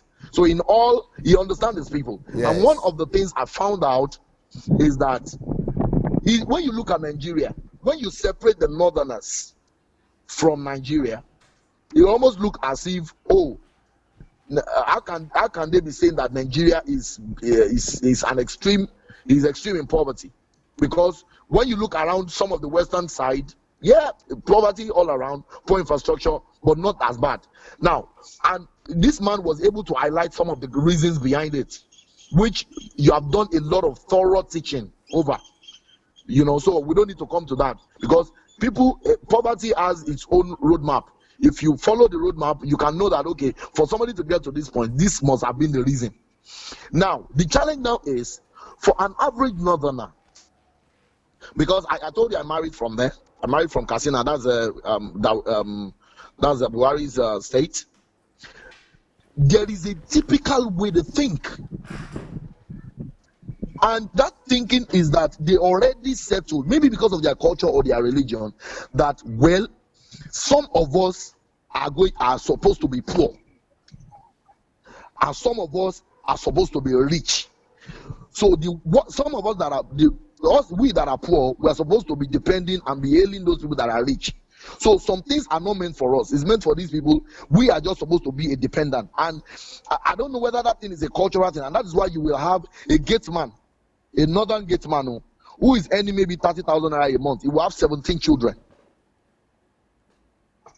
living on 30,000 naira a month. So, and when I look at all this, your programs and all your strategy to help eliminate this poverty, to bring them from this line and bring development to that place and help them. I feel that, how do you intend? Do you have a system or a strategy, a strategy, or that has been tried to force? Because if you don't change those people's mindset, I know that you've heard that President Jonathan built a lot of schools for the Almajiris. Almajiris, yes. And they don't go. Yes. They will not go. Even though the schools are good, the facilities in the school are good, they will not go. My own mother-in-law has almost the biggest school, the biggest private school in the whole of Katsina State. The biggest private school. And one of the things she told me is that even despite the fact that she runs the school almost at no cost, because she feels that that's their way of just giving back to the community. That's the way of giving back and educating these people. Even despite that, most of these people still don't want to go to school. So I'm just saying that they reject education, they reject a lot of things. How do we then intend to change their mindsets? So if you can just, speak briefly on that, But one thing, I have a strategy that we are going to apply, and I want to believe that it's going to work. But I have a strategy. Okay. I don't want to talk about it right now. But I have a strategy. But part of the strategy is, bringing people as members of my board who are stakeholders there, like that Sanisu himself, like El Rufai, all the imams. Because they also another thing also you should recognize that they respect their elders a lot too. If those true. Yes, it's very much true. Yes, if those imams will be on board, if we could get them on board, that is the halfway to solve the problem. But also one of the reasons why right now in just 1 year in Kaduna State, El Rufai has been able to reduce the number of Almajiris who are not going to school by 40%. You know the reason why? Because he's making sure that he gives them food. What Jonathan did is that he built the schools and told them to go. But he was not providing food for them. And then the parents are still sending those children to the street to go and beg. So what we need to do is to make sure that we have provision for the family. And so that the family has something to fall back on, and the children are also being taken care of, everything. Food, dress, uniform, school, everything. And then the family also will not say they have an argument because they are being given something. So it's going to be an incentive kind of thing. If you let your children go, we'll give you this amount. If they don't go, you will not get the money. You don't get it. Yeah. I get it. That's amazing. That's amazing. So those are some of my strategies, but that's just a few of them. What I can speak about now. I know. There are some cannot be disclosed. Yes. I get it. I get it. But even with what you've told me now, I know that is brilliant. That for you have thought way farther than this thing. Because you know why I'm bringing these things out. A lot of people are listening to you because we on ground. Yes, whatever. I saw a lot of all the things you said, but whatever it is you think you have seen or you think you know is nothing compared to what you will meet when you get here. Yes. Trust me on that. Yes. So whatever plan you have, I want you to make your plan to the extreme case possible. Yes. Because you will meet, I can promise you will meet the extreme. Yes. And I'm not saying this. So I know you cannot be discouraged. No. I know. No way. So, but I'm saying this to challenge you, just like Israel said. Israel said something that to challenge you so that you will understand how the reality is. So whatever is the plan, because whatever we want in this my own lifetime, I want to see Nigeria become a great nation in my own lifetime. So in whichever way some of us can contribute and see it happen, because enough of we've almost given up. A lot of Nigerians have given up. Even people who are seeing greatness, who wants to be part of it, because we don't understand systems, we don't have enough understanding to push through in some certain things. It is getting to a certain extent. A lot of people are already giving up hope. We're already giving up hope, like, you know what, there's nothing you can do that can change this nation. But with all this information coming back and with all the things that you're saying now, I believe that this Nigeria will become a reality. And it doesn't matter what, there will always be oppositions here and there. There will always be people who will not believe. As a matter of fact, this vision that you are casting is not just a one person's vision. This is, for me, I believe that this is going to outlast you and outlast in future generations to come. Amen. If all you can do is just be that trigger, that shoots the gun for other people to run with it, it will be something that we will look back to and say, this was where all the things start from. So, it's irrelevant who is saying, oh, it's not going to work, oh, it's going to work. I prepare for fights, prepare for people, opposition from every axis, from your friends, from your enemies, from your mentors, from your mentees, from your disciples. Be ready for all sort of oppositions. But if it is God that has planted this and put this passion, because when I dare say, I've heard you a lot, I've listened to you a lot, but the passion at which you spoke today, dare say, it's different. So my pastor was listening to you. My pastor said, dare say is angry today. Say, dare say is angry today. And he said, yes, that there is nobody that will get to this point to be able to do anything or to be able to transform or reform anything in this country. One must get there must be a holy anger that gets you to a level when you see how bad things have gotten in this country. DSA, do you know that Lagos is still like the center of excellence in quotes, right? And where we are in VI. As I'm talking to you right now, center of shame for me. I'm talking to you from Victoria Island right now.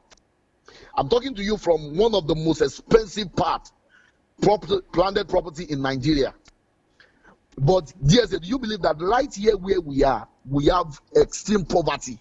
In fact, in the streets that I am talking to you from, in this same street, where we have houses that are worth hundreds of millions of naira, you have people who are living in Paco houses inside the same streets.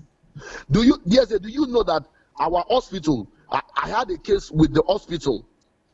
A friend of mine went to go and have a baby in Island Maternity that is supposed to be the best maternity home in Lagos. DSA, do you know that the doctor that was attending, if you even see the room they put this lady, they were harassing and insulting, and the doctors that are there are frustrated, and they say that's how they treat people, because these people do not even like what they do. So, and I'm saying that where do we even start from, DSA? These are some of the things that I was seeing at some point, and I'm like, it seems like everywhere you turn to, there is nothing working. Everywhere is rotting already. Because if the people that are supposed to save your life, these people are the ones. I said they left this lady. They were doctors. A lady that was in labor. DSA. She was in labor, and they were insulting, bringing abuses on her, saying that you don't want to cooperate. If you don't cooperate, we will leave you. When the pain catch you very well, you will call us. DSA. This is Island Maternity, one of the best, where the Lagos state government will go and they say, oh, Fashola opened maternity home. But this is what happens in that place. And yes, do you know that in that same ward, sir, they have, when you get there and you want a better treatment, you pay better money. They will take you to a better room. The same doctor that was cruel to these people down here, when he gets to that other room, he becomes a nice guy. In the same hospital. Because he has gotten money. So it's just so big, but you spoke to me today, and that hope came back again to say that it's a value system issue. Yes, sir. You know, the hope came back again. Because what I just found out of recent, sir, is that a lot of Nigerian professionals hated their job. They are not passionate about their job. Their chosen career was not a career that they chose because they loved it. They are only doing it for money. And so, because they are doing it for money, anybody that comes their way, they don't see it as they are offering service. They see it as if they are doing you a favor. And then they frustrate your life. And that this happens everywhere in Nigeria. So I'm hope is coming alive again. Yes, hope is coming alive again. You know, from what you've said today, from some of these things you're saying and the passion at which is spoken, hope is coming alive. It doesn't matter, DSA. It doesn't matter whether it took 40 years to see this nation become one of the greatest countries in the world, but at least it's going to start somewhere. Yeah, I understand the skepticism and the doubt, and because, like I said, I have a team. I have my members of my team from my church right now in Nigeria, who are visiting Nigeria, and they are sending me photographs, video every day on how rotten the country has become. So, you know, they went to my village yesterday, and they sent me photographs and everything. So I'm seeing all these things, and I know they are even worse. So yes, it's not the worst. It's not even the infrastructural collapse. So that one is even the least. It is the people that is the main issue. I don't know if your team, if they will be able to relate with some agencies, go to some public hospitals, go to some public places, and see how people are being treated. Yeah. And see the way they handle people. Because, you know, that's why I said when you get here, you know, yes, when it comes to infrastructure, bad roads, bad schools, bad hospital, that's one thing. But then the corruption in every mind, the lack of value, no, not one, for any humanity, for human life, that one is, that's going to be your biggest challenge. Yes. And that's what I believe. That's what I believe. I think that is our biggest problem. But you see, that is also going to happen. You know, I have a whole strategy set up, and maybe when I'm going to talk about it, maybe we could talk about it one day. But there is a plan in place for it. I would really love to. I really love to you know, also touch. Please, if you can do a program or anything, you know, you can put it out and talk about it, because I'm more passionate about that. I'm more passionate about the values, that is the revaluation of the people. Let's restock them with the right values, because right now it's almost that there is nothing. So beyond the infrastructure and what is nice and how beautiful this is and how beautiful that is, if the values are not right. If the values are not right, then we can build the best of facilities, give it back to these same people. It will still be a problem. You know, of recent, sir, I don't know if you heard, I think RCCG, they built an hospital in, whether it's Calabar or Akwa Ibom State. They built some hospital. The ministry built an hospital for them, a free hospital, and then they handed it over to the state governor. And immediately I heard that, I said, this man is already joking. This is already a failure from the start. I said, because it's not the ability to have beautiful structures.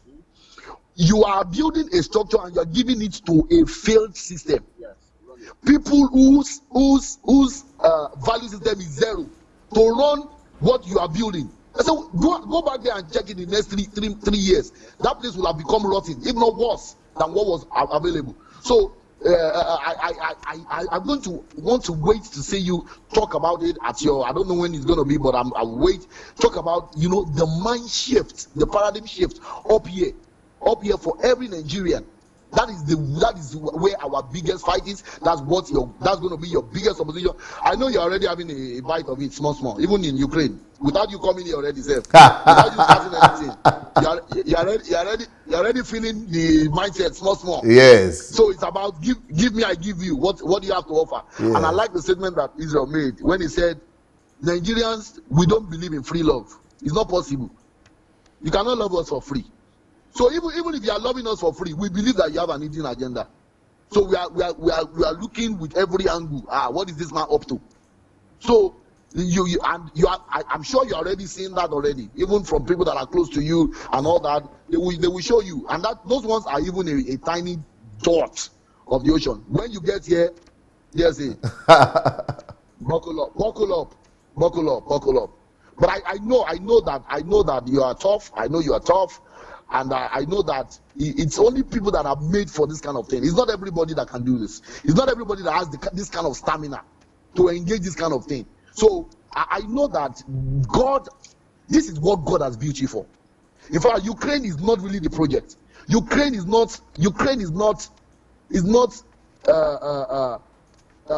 the destination. Yes, Ukraine is not why God created you. Nigeria is why God created you. Ukraine was just a school. Yes. Ukraine was just a school. It was as if when God created you, He now took you to school so that you can come back and start fulfilling your ministry. This is where ministry starts, DSA. Yes. This is where it starts for you. And we will be praying for you. We are praying for you. We will always be praying for you. You know, some of us might not always be at the front of things, but trust me, we are going to be releasing prayer to you day by day, that God should, keep you going and raise more men like you that will be eating up with passion. And even we are here, God should open the zeal of our hearts so that we too can begin to do in our own capacity. It is not enough, I'm saying this for a lot of people who are listening to DSA. It is not enough to say, oh, DSA. DSA is running his own race, and God has burdened him. And I believe that the same burden that is in the heart of DSA should be on we too, in our own capacity. It's not all of us that will change, that will be aspiring to change the whole of the nation. But sometimes let's change our streets.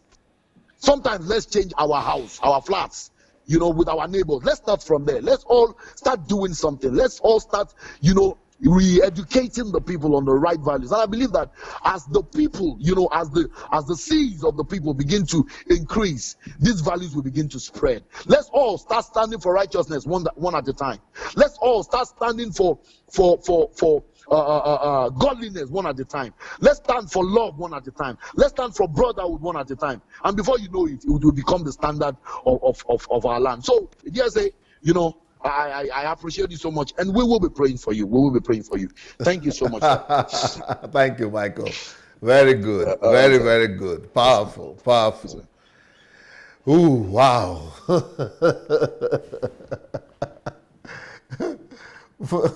My wife will say, what have you brought on yourself?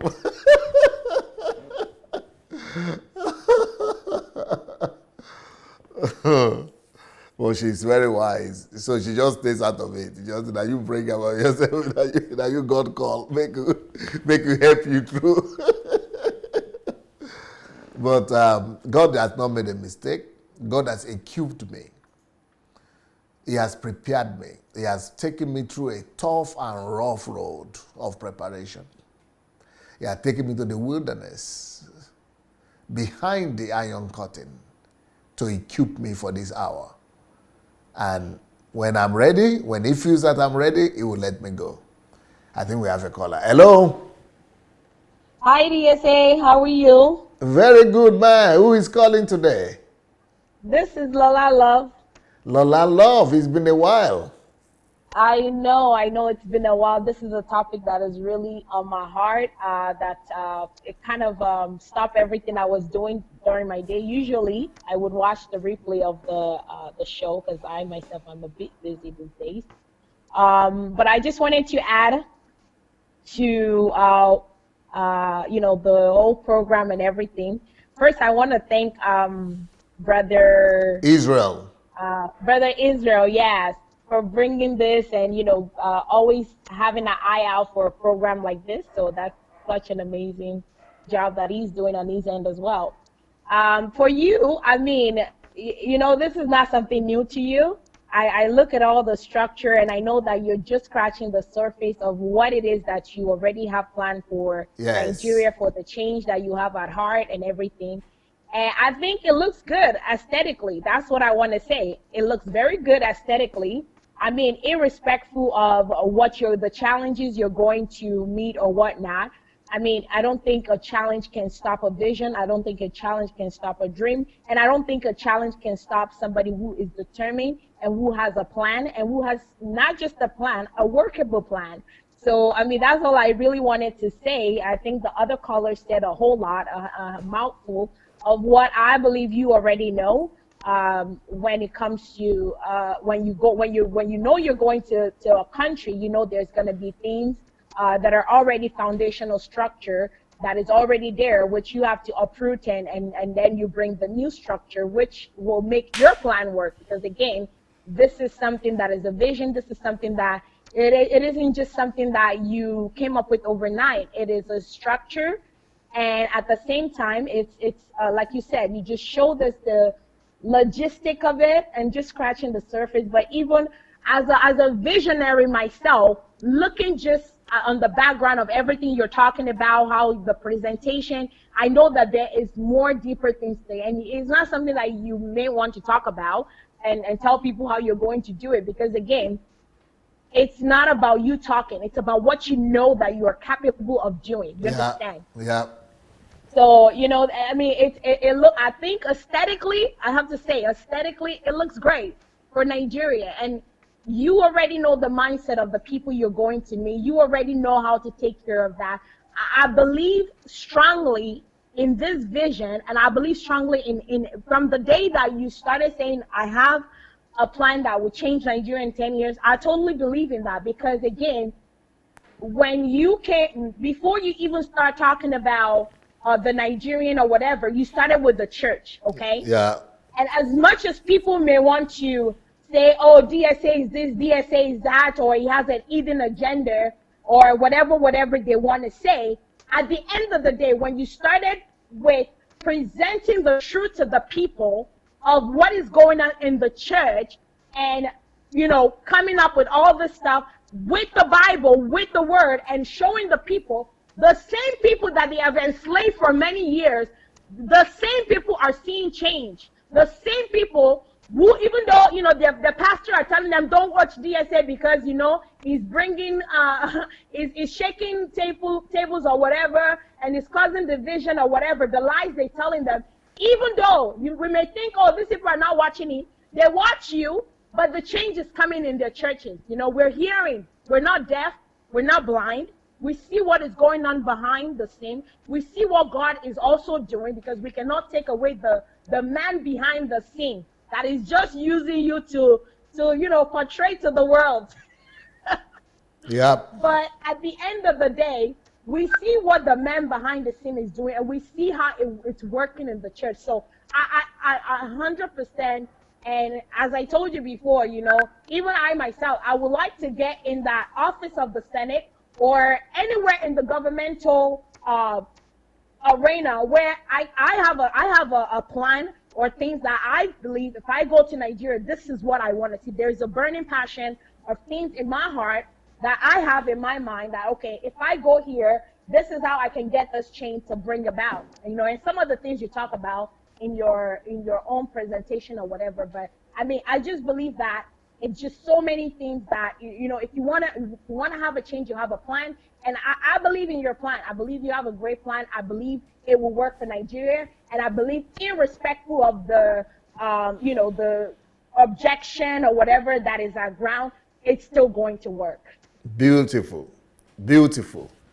Thank you so very, very much. I appreciate it, Lola Love. Blessings. Thank you. God bless. Okay, my latest book is Ladies, Forget About Marriage. And this book is already on sales now on Kindle, Amazon. And it's not just Kindle, it's paperback, Kindle. So you can get it on Amazon.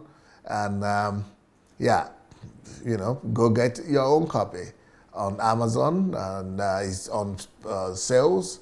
It's on pre-order, so you could get it for $3 something. And just go look for it. Hello?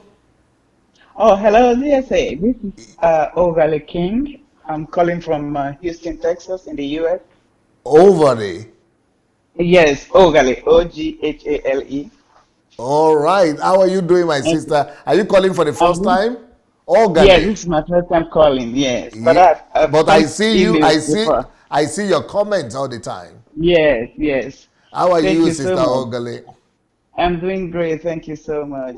I was just calling in to affirm my support and to encourage you. I know you're not easily discouraged. So, with all that I've listened to today, I know you're not moved. I know you're not discouraged. But I just said it wouldn't do a harm to call in and encourage you a little more because just to let you know that you have people that are supporting you, people that believe in your vision, people that are willing to be part of the vision, And and you've written to me also. I've connected you yes, to yes, my project yes, manager, right? yes, yes, it's Yeah. me. So I just wanted to say, with all that we have heard today, I mean, it's not bad that we had all of that because it's important to know the other side of the story so that you're well equipped for what you're going for. Yeah. So yeah, so I just said, well, it won't do any harm for me to call in and encourage you a little more. I know you're not. I know that you had written to me that you are ready to join the team to Nigeria as Yes, well. yes, yes, I am. I am. Because when I listen to your program, I'm able to relate from the very first time I started listening. I was able to relate. I understood exactly where you were coming from. I understood where you were going, and I am 100% in support. Beautiful. Just a little bit of an encouragement, sir. Thank you, man. Thank you so very much. I'm Yes, encouraged. sir. I Yes, appreciate sir. it. Thank you, man. Thank you. Thank you for all that you're doing. Thank God you. bless you, Thank sir. you so much. All right, bye bye. Bye. So I was talking about this new book. It just came out today. So you might want to go and get your own copy. Not just for ladies, by the way. I think men also need to just build their own lives before they think of marriage. But ladies are mostly the victims of all these experiments and failures. When marriages and attempts to marry fail, women are always the victims. That's why I wrote this book. Hello? Hello, dear. Say good evening. Okay, good evening. That voice sounds a bit familiar. Who is it then? Oh, I would say it's Ufoma, but but maybe not. It's Chomo Okora.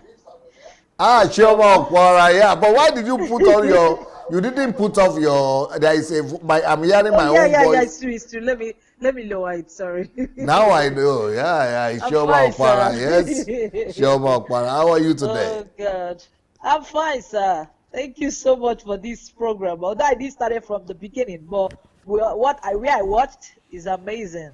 I'm happy as well as Israel put up this kind of challenge towards it to ask you question about Nigerian mindset. I know their mindset Israel is wonderful. He knows his he people very is well. amazing. Yeah, he knows Nigeria. I tell you, Nigerian. I know they are opportunists. A lot are happening in Nigeria because that's how they were taught. It's a mindset. It's a mindset, and I believe mindset can be changed. It's a Yes. matter of time. Yeah, Yes. it can be. It will be very challenging for you. Like the first and second callers called, what they say, the guy from America and the one from Nigeria, Michael. Yeah, it will be very challenging, but I believe in you because I know, like I said, I know the book I read that there's a man that will be raised to change Africa, and he will be challenged. There will be a challenge, but it will happen. It will Amen. happen. The Amen. chal the giant will rise up. The giant, it will definitely rise up, and I believe you are the man that will do that. Amen. Imagine the system book he wrote. I was just reading it. I read chapter 5 about how to build a routine, the system. When I woke up around 3 a.m. to read that book, my God, I was like, Jesus. I started writing things. Something started happening to me that night when I was reading that book. I said, in fact, you have all plans and everything ready for Nigeria. It will happen. It will take time, but it will happen. Yes. I can see it. Nigeria will be, like you said, will overtake America. Yes. It will. Our economy will change. I cannot wait. I'm telling you the truth, I can't wait. Because you know why? Since I've been listening to you, you talked about politics. There's a day I went out to since I listened to you, I joined the party. I become a party member. Beautiful. In UK. Beautiful. So I go out with the MP. I go up with the councillors to campaign more for people to come into the party. Because what people do, mostly the black people, they are not members. All they do is voting. So when I went out with my chairman last time, I didn't go to church. I said, I must go. Let it be like evangelism, to go and talk to people about how to be a part of the party. They are making decisions, and black people are not in the parliament, and nothing is going on. All we do is to go to church. We go pray, and we are not doing anything. They are killing the black children. We are not involved. They are cutting off police budget, cutting off all the youth budget, because we're not there. So because they wanted to make me black and Asian minority campaigner. That's what they want to give me in my locality. So when I went running after all the black people, when I run after them, they were all going to church. I asked them, are you a member? They said, no. All I do is voting. I said, can you see? They said, no, I don't care about it. When I told them, I made them to see the need to be a member. Because if the politics is a game of number. Yeah. If you're not there, they will not. You will not carry the vote as a majority. Yeah. They were like, wow, you're saying the truth. I copied down so many names and numbers. I was so excited I was doing that. I said I would do more to reach out to people, because black people are not involved in politics because they've been brainwashed. In church, they tell them not to be involved. And they don't know we don't just pray, but we need to do something to change. And that's why they are losing out. They are really losing out. The Asians, they are all gaining the whole thing. They are taking over. The Christians are not doing anything in England. They are not doing anything because they are not involved. Their voice are not heard. I say, oh my God, I need to go out more. And I've taken it up to do more to reach out to the Kudos to you, Choma. So because I've heard you and I've heard from you. Very proud. I would rather not go to church and go and tell people, see, there is a need for you guys to come in and be a part. Very proud of you. Very proud of you. From you, and I believe in what you're doing. I believe it. You will change Nigeria. Keep it up, my dear. Thank you so much, sir. Thank you so very much. Blessings. God bless. Bye. Bye. Beautiful. Yeah, there is the book, How the Nigerian Economy Can Overtake the American Economy. Before you stone me, before you cast your stone, why don't you just read the book and find out? You can read it for free, and you can read all my books for free by going to Amazon Kindle Unlimited. So, and besides that, if you are in Nigeria, you can get my books, physical book, paperback, on dsabooksplanet.com. dsabooksplanet.com. dsabooksplanet.com. Or you could get the electronic ones on Okada Books. Or if you want to buy in bulk, if you want to buy my books in bulk, you can write to my office by writing to dssbooks@gmail.com. dssbooks@gmail.com. Okay, let's see if we have a caller. If you have not yet joined the mentorship program, you can go to sundaydelajablog.com/mentorship. sundaydelajablog.com/mentorship. So it's free. It's a free mentorship program. You are welcome. Okay.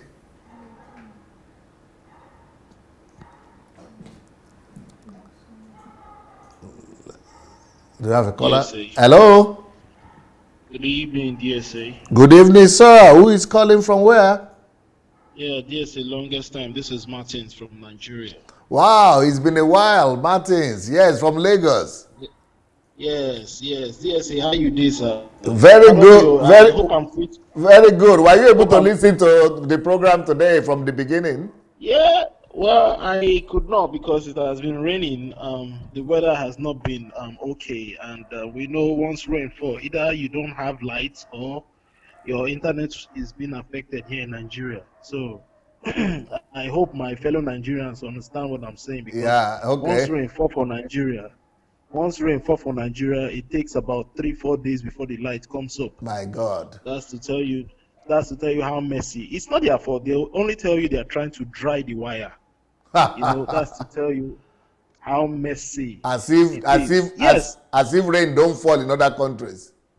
There's a rain. Not say Nigerian rain. What holy water they fall from sky. Only God knows. So I heard a lot from you, and people have really said a lot. And to be very honest with you, there was a time I called in and I made a statement. I said to change Nigeria sometimes, personally, I do think that if it were to be possible to remove people's brain and wash it and put back, then we can start changing Nigeria. Yes, DSA. You see, I don't blame certain people and I still blame us. Pardon me, I will still speak pidgin because you are coming back home. So Yes. you will come meet for Yes, Nigeria. please. So the truth of the matter is this. The problems is what I'll point out because I believe you are coming to tackle the problems. Yes. Apart from the government, it is so bad that if you are doing something, it is still politicized. Either you are APC or you are PDP. If you are doing something, they will start tagging you to be on one part of the party. Okay. If you are not doing it according to their tune, they will say this person did against us. And no matter how good your intentions are, sir, these people are always going to bring out something to be able for you to meet up their demands before you could do anything. That is on the political perspective. Okay. Now, another aspect that scares me a lot is my fellow youths. Okay. My fellow youths. The youths are just, I don't know if they are youths in this country anymore. They are just so hooked up with what they want to eat. They don't even have the mindset to even think anymore. The youths, anything you do, if it is not affecting them directly, my brother, Oga, you are not even saying anything. It is until you speak their language. And what is their language? Come and take. That is what they understand. So please, I want you, sir. You know, I always tell you, time is what you have. Please, I beg, try equip yourself.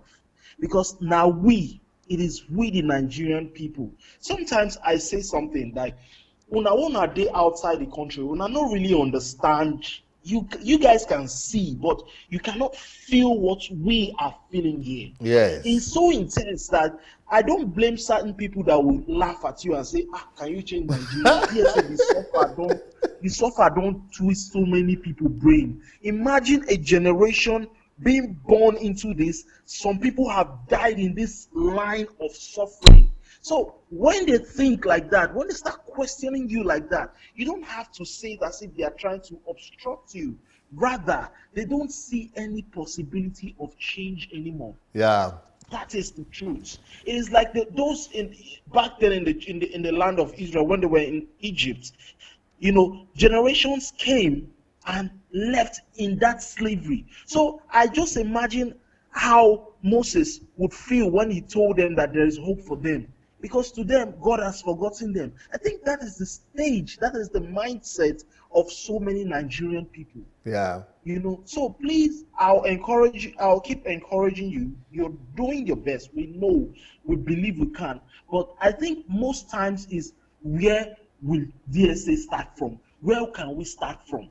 Because no matter where you try to start from, you always have people waiting for you. And the one that is most annoying, yes, the one where they bets me pass. It is not even the politics. It is not even the youth. It is so-called those in the Christendom. They use Bible verses to justify their wrongdoing, their bads. When they see somebody trying to do good, they come up with so many scripture to make them look as if by countering you, they are doing something right. And that is the most annoying thing. That is when they'll start pointing out at you. They'll start saying so many things, all because they want to prove themselves right. Nothing else. They don't really see doing good as something that needs to be done for humanity. They always want to start quoting the scriptures. For me personally, I don't really deal with such people anymore. So, dear say, more kudos to you. Thank you very much. And God bless you. Mr. Martins, For you, Baba. thank you, sir. Thank you so very much. All right. Grateful. Okay, I'm sure we have more callers today. And well, this is the trouble that Israel has started, the fire that Israel has lit. It is Israel that set this fire, that lit this fire, and I'm enjoying it. I'm enjoying all the challenges. The more challenges, the more. I think I'm going to do another presentation. Why it will not be difficult to change Nigeria.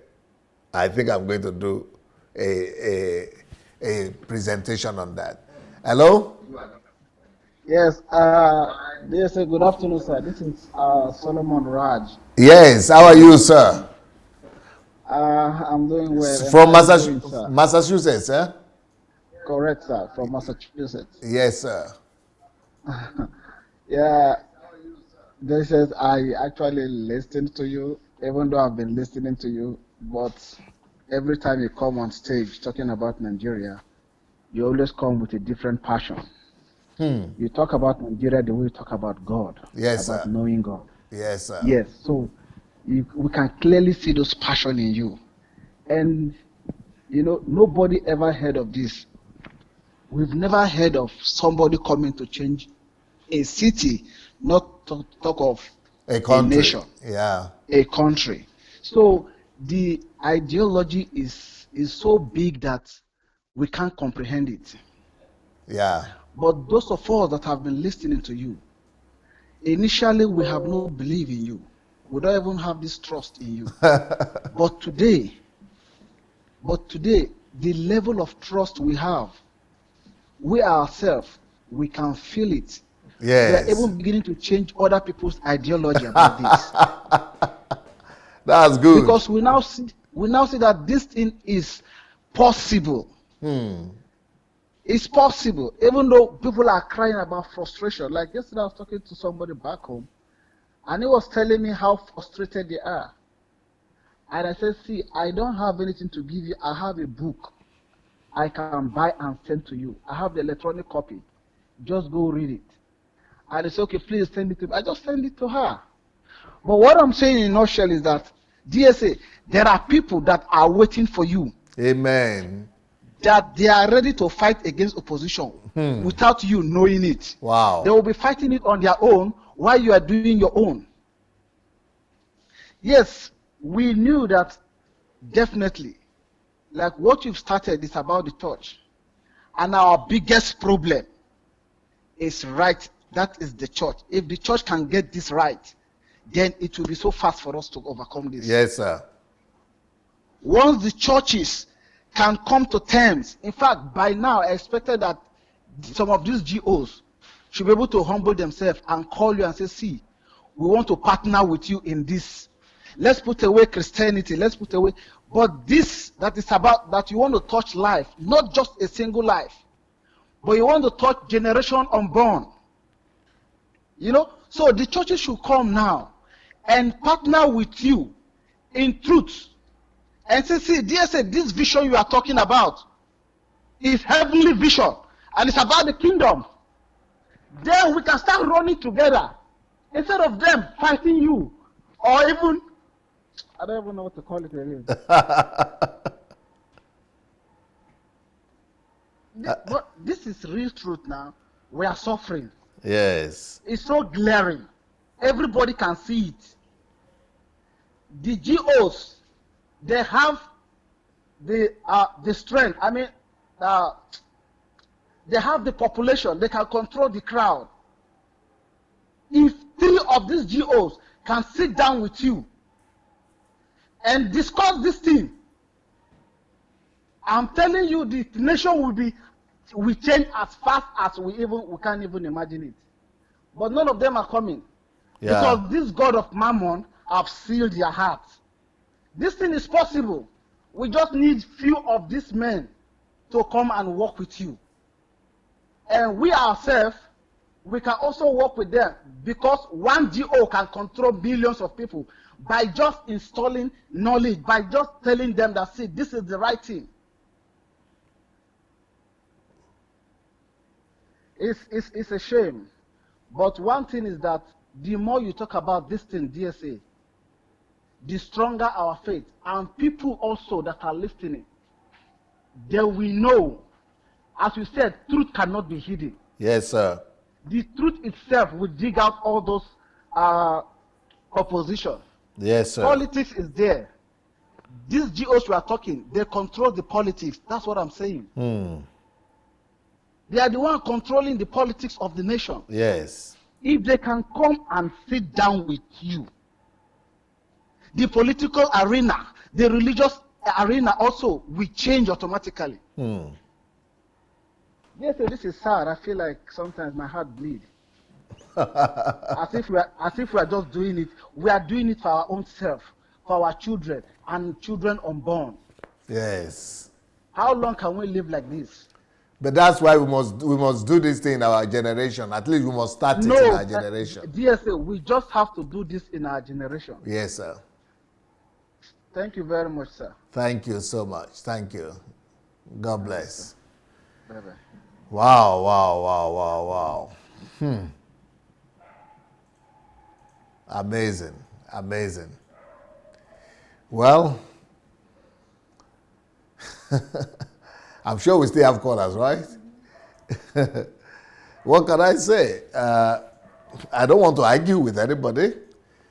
Just pray that God will set me free on time from here to go to Nigeria, and we'll see. I don't need to argue. We just need to see. Hello? Hello, DSA. Hello? Good evening, DSA. This is Adiola from London. Yes, ma'am. Can you speak louder a bit? Okay. Yeah, actually, I've been watching you tonight, and coming up with those statistics you've given us is amazing. You come in different dimensions all the time, and I have no doubt in my mind anymore that this is going to work.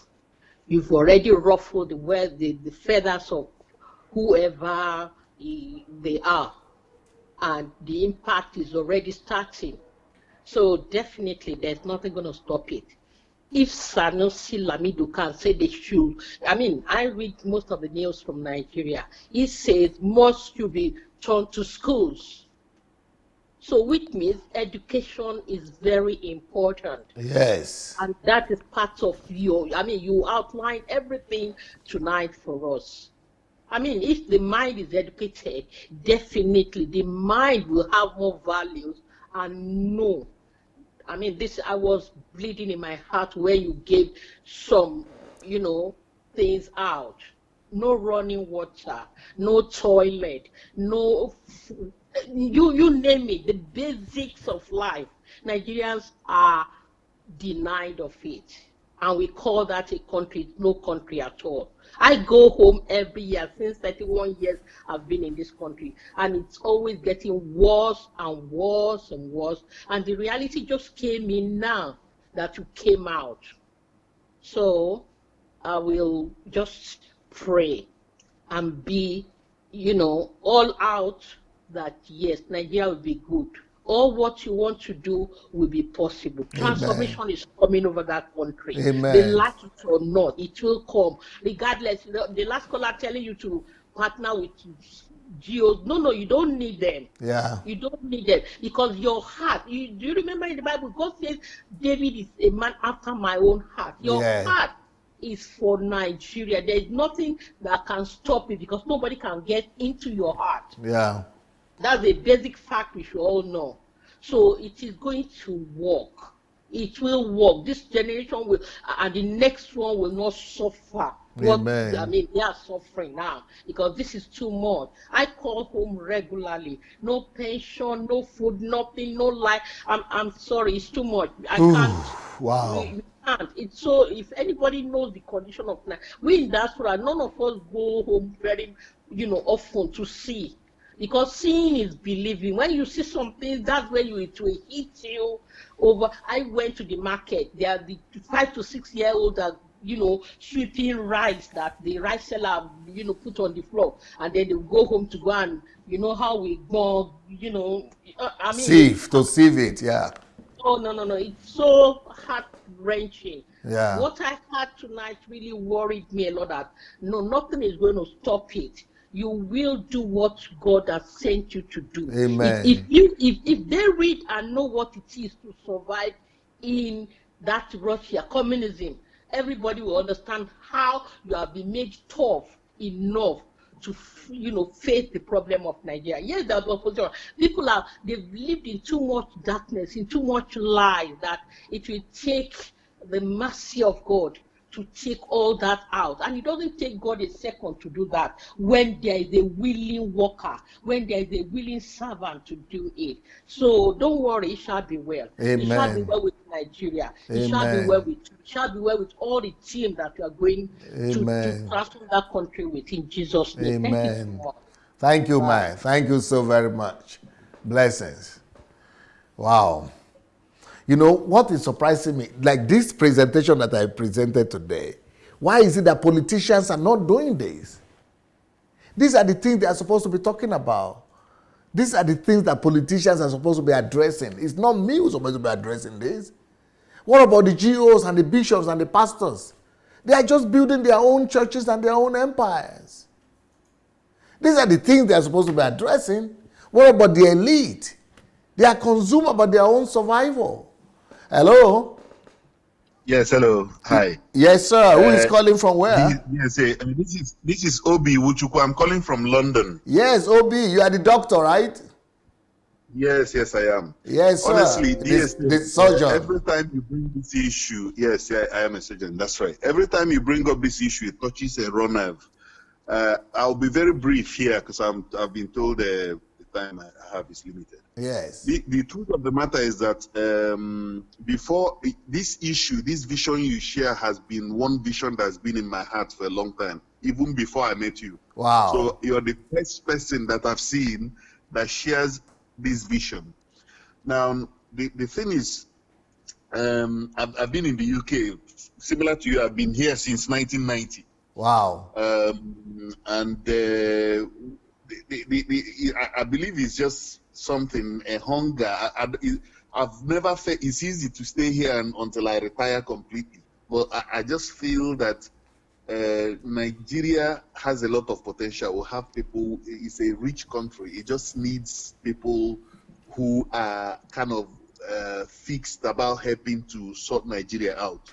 Now, one major issue for me, I mean, obviously there are various ways you can look at it. I think everybody says it all the time, but I think it needs to be stressed. Okay. One of the problems we have, and I'll give you an instance very quickly, is this issue of corruption that's become a way of life. You are right. And people even do it like breathing. You are very right.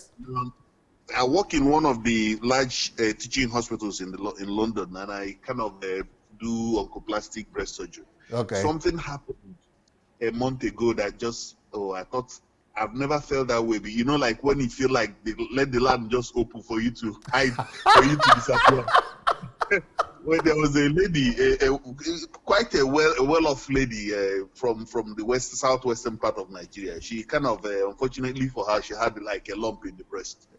And she met a colleague of mine, a senior surgeon as well, but he is an Oyibo person. Okay. So, and she's educated, she's very well off, her and her husband, but she's not into health. Okay. So, but what she said, she noticed a lump in her breast and went to, in her own words, the most expensive hospital in Lagos, or the best hospital, so to say, like a private hospital, but quite very expensive hospital. So, and you know, for people who, you don't blame anybody. It's like me, I don't know anything about law, there are things I don't know about. So if you're dealing in an area you don't know something about, you can just use the wrong prescription. Kind of stick. Yeah, you can use the wrong thing to gauge how good a place is. So for her, because the place had a lot of beautiful furnishing and is an expensive part of the country, and they will charge you a lot of money, she felt that must be the best place. So anyway, when she got there with this breast lump, the thing they did to her, what we call excisional biopsy, is the sort of thing they stopped doing in the UK in the 1950s. In the 50s? So in the 50s. Just listen to this story. So actually, it's not amusing. So anyway, so my Oyibo colleague that saw her couldn't believe it either. So that day I was chairing the meeting. he came late. So when I heard about the case, I wanted us to discuss it quickly before a lot of people will come, because it was so ashamed. I was so ashamed about it. So anyway, she was supposed to be like, if we have 50 patients to discuss, she was like number 10. So I now said, look, let's just go to number 10 and get it out of the way. So when we started, immediately I said, the procedure she had, everybody stopped what they were doing. They said, no, we must know the doctor that did this. We must report the person to the GMC, so they will he will stop practicing completely. So I said, look, does it really matter? They've already done it. They said, no, they want to know who did it and which hospital in this country they did it. So I said it wasn't in this country. So some people now calm down. So while they were coming down, the Oyibo guy that saw her now, he came late for the meeting. So he now entered. He said, oh, I know where you're talking. He started laughing. I said, please, it's not, So everybody now started saying, what's going on? What's going on? So I said, listen, let's just leave out where it was done. Can we just sort her out? We now have the issue. Let's just go forward. So they now said no, that they want to know where this thing was done, because this should not be done. This is the thing that people will stop doing here in the 50s. So I now said Nigeria. So, and sweat was just pouring out of me. So they all started laughing and saying, okay, we now know why, they now started shaking their head. Now, the truth of the matter, hello, are you still there? Oh yeah, I'm listening very intently. Now, the truth of the matter is that even there, I'm sure, because of the fact I've not traveled, it just happened recently. I'm sure if we went back home, there will be baselines or guidelines in place to make sure that people don't have, because in the UK here, anywhere in the world, even in Africa, what should happen is they should just have a little tiny biopsy done to confirm what it is, so that you don't just go and mess around the whole area and scatter it all over the place, So, but the thing is, I suspect back home, because after that day, I tried to check guidelines of management of breast cancer back home, but I couldn't. There wasn't any place I could find it. So, but I suspect there will be some guidelines written by the Nigerian Medical Association.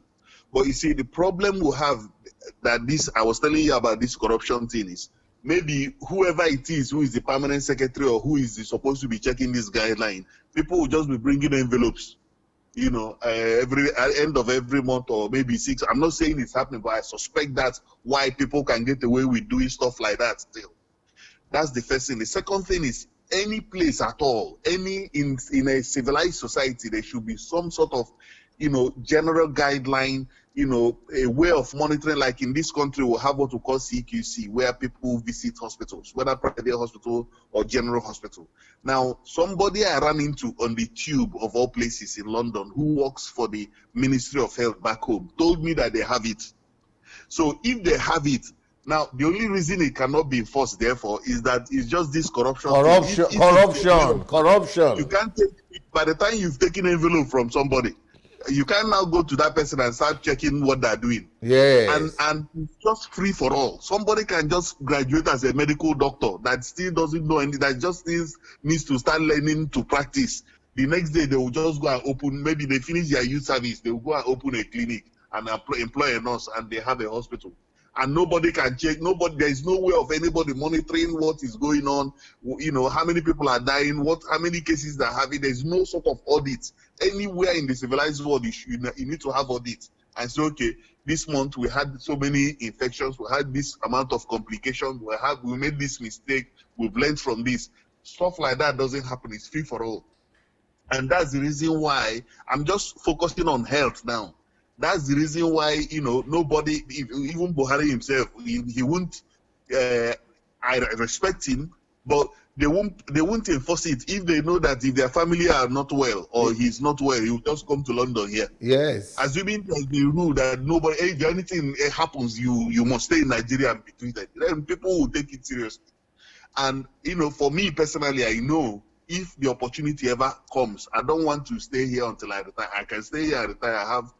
I'm a citizen here and everything, but I just have this guilt fear, and I know that there are things we can do. Now, I'm just talking now about health.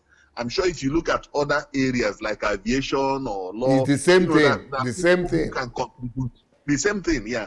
But I think the bottom line of what I'm trying to say is this topic touches the wrong nerve, and just know that you're not alone.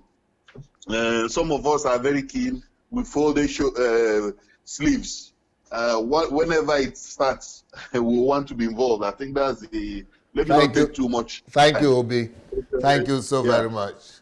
Yeah. Very good Okay. contribution. Very strong. Yeah. Thank you, Thank sir. you very much.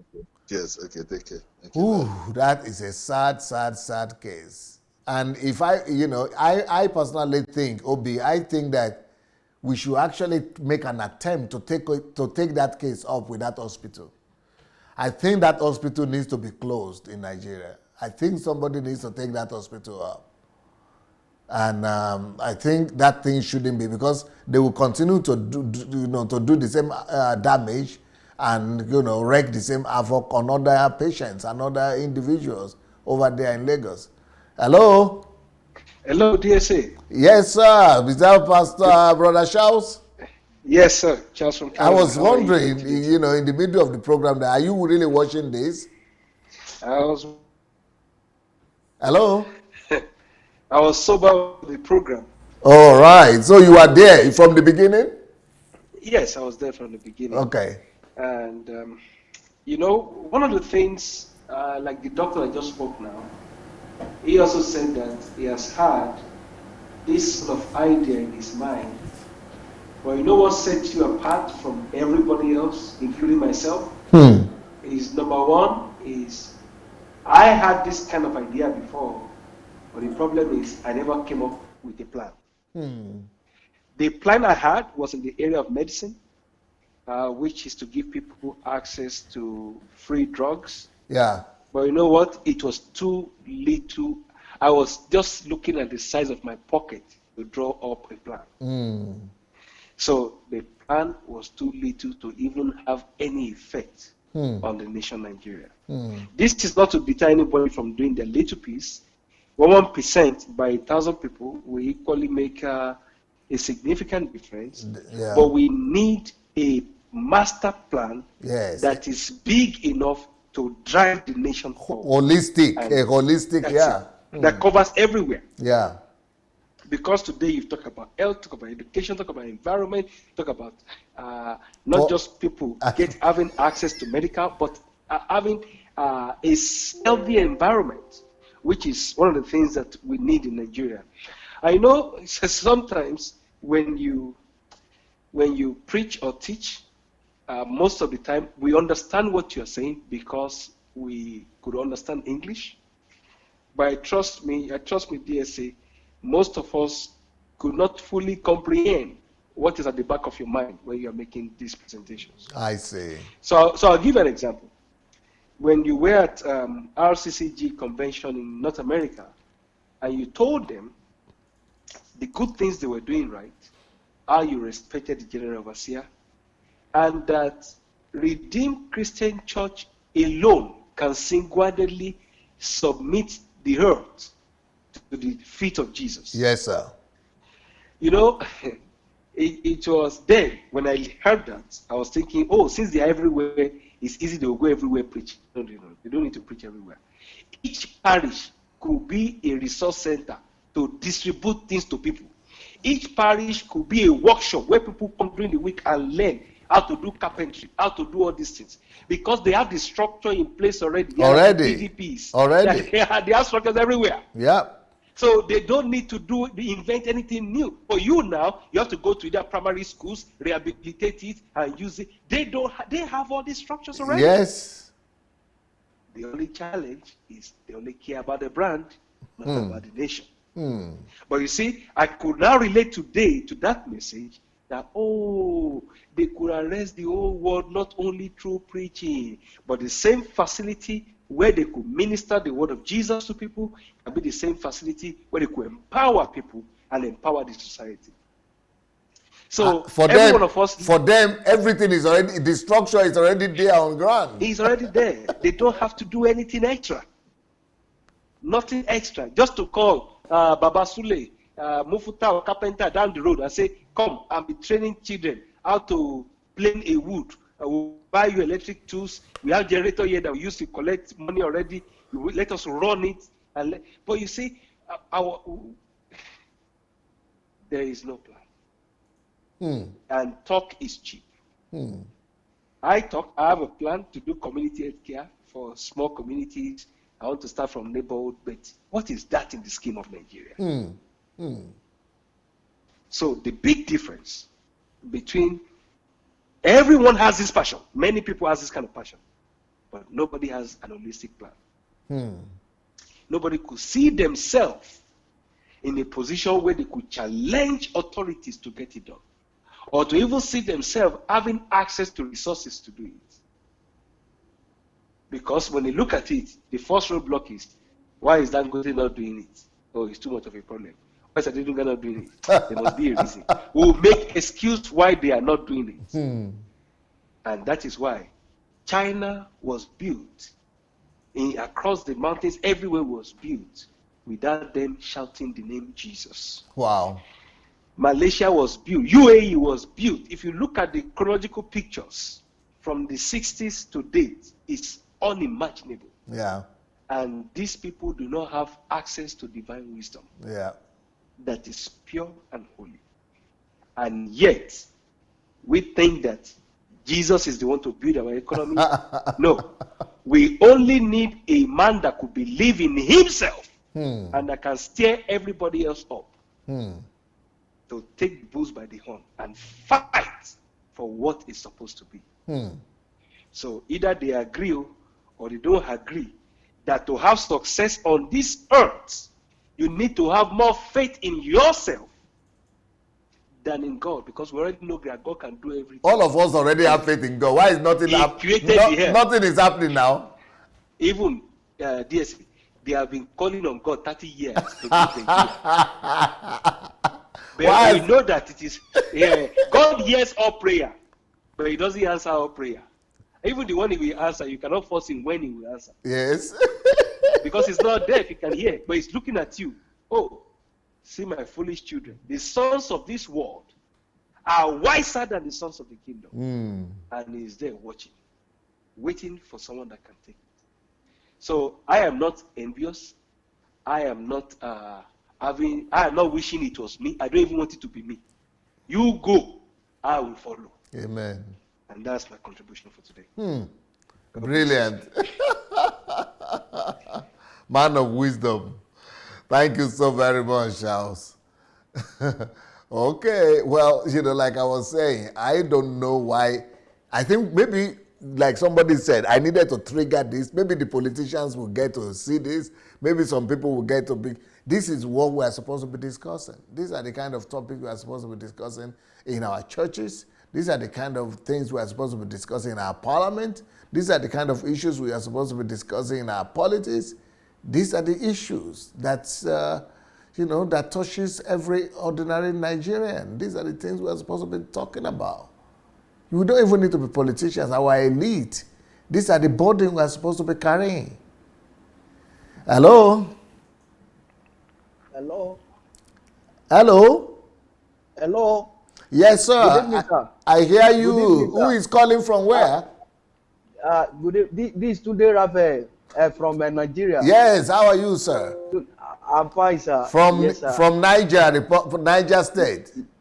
Yes, sir. Yes, sir. I first of all want to, in fact, I appreciate for you to even stay long online like this is something, sir. Well done, sir. Thank you, sir. Well done, sir. Actually, I did not start the program from the beginning. So I came when I saw the people have started calling when I came in. Okay. So, and I saw the topic. So my question is that so it's only take God only 6 days to create the whole heaven and the earth. So 10 days, 10 years is too much for him. To bring about change in Nigeria. Through any available person. That so what is their fallibility? So 10 years. So I want to say that so there are two categories of people in the world. People like Caleb and Joshua. Yes, sir. And the other 10 spices. Yeah. Anybody is not. There are remnants in Nigeria as well, sir. It's not everybody that have this type of mindset. So there are remnants. So summarily, 10 years is too much for God to bring Beautiful. about change in Nigeria. So if you can get any available person, as I don't listen to any these things, so it's very possible. It's very possible. And also there are some information that people say there that is not generally, like somebody that calling and talks about anytime there is rain in Nigeria, there is no Electricity. more electricity. It's not generally. So there's like the place I stay here, so it's not like that. So Wow. there are some places in Abuja there too. It's just that some places are not focused on. So when people come up with you and brings about and begin to generalize that this is how things is Nigeria, so it's not generally sometimes, sir. Wow. So it's not general. So Wow. summarily, 10 years is too much for God, sir. So 10 years is too much. It's too much for God. Very So there are good. there's another person that are calling. You know, there are a lot of people that play blame game. They just Yes. talk about this is what is happening, but they are not coming up with any strategies to repair, to bring about change. So they keep on talking like there's somebody that calling now and he said he calling. So my question for that individual is that what is he, the problem that he has identified, what is he bringing to the table to resolve them? Beautiful. So I met that person calling there. So they Wow. don't come up. People are afraid of responsibilities. They are Yes. afraid of so it's not everybody. So Esa, so it is possible. Wow. So the spirit of Caleb and it is possible, sir. He said with God all things are possible. Possible. So with God all things are possible. So it Brilliant. is a lot. So Brilliant. well done, sir. I appreciate because it's not so easy to I appreciate, sir. I Wow. appreciate. Thank you, So sir. it is the vision of God. So in Numbers chapter 14, verse 21, so the Lord said, He said, as truly as I live, all the Yes. earth shall be filled with the knowledge of the glory of God. Amen. So it means that vision is God's is one of the is work of God. It's one of the Yes. things that God do to go to a particular nation to bring about changes there. So the battle is the Lord's. Thank you, So the sir. battle is the Lord, and the victory is yours, sir. So thank you, sir. I appreciate, sir. Very strong All right, contribution. sir. Very All strong. right, sir. Thank All you right, so sir. much. Bye for now, sir. Blessings. Thank you, sir. All right, sir. Yes. Well, that is it. I still need to come back tonight. And the next topic we are going to be talking about tonight in the next 10-15 minutes will be stewardship. Understanding service and stewardship as the meaning of life. Well, in the meanwhile, I have this latest book for the ladies, and not just for the ladies, married or unmarried. Ladies, forget about marriage. Build your life. Build your life, because marriage will not make you happy. If you didn't build your life, marriage won't make you happy. Okay, that is it for today. I think if we don't finish now and we keep on going in the next 20 minutes, even with Facebook itself will shut us down. So and I need to come back for my next message on stewardship. So we'll see you soon. Peace.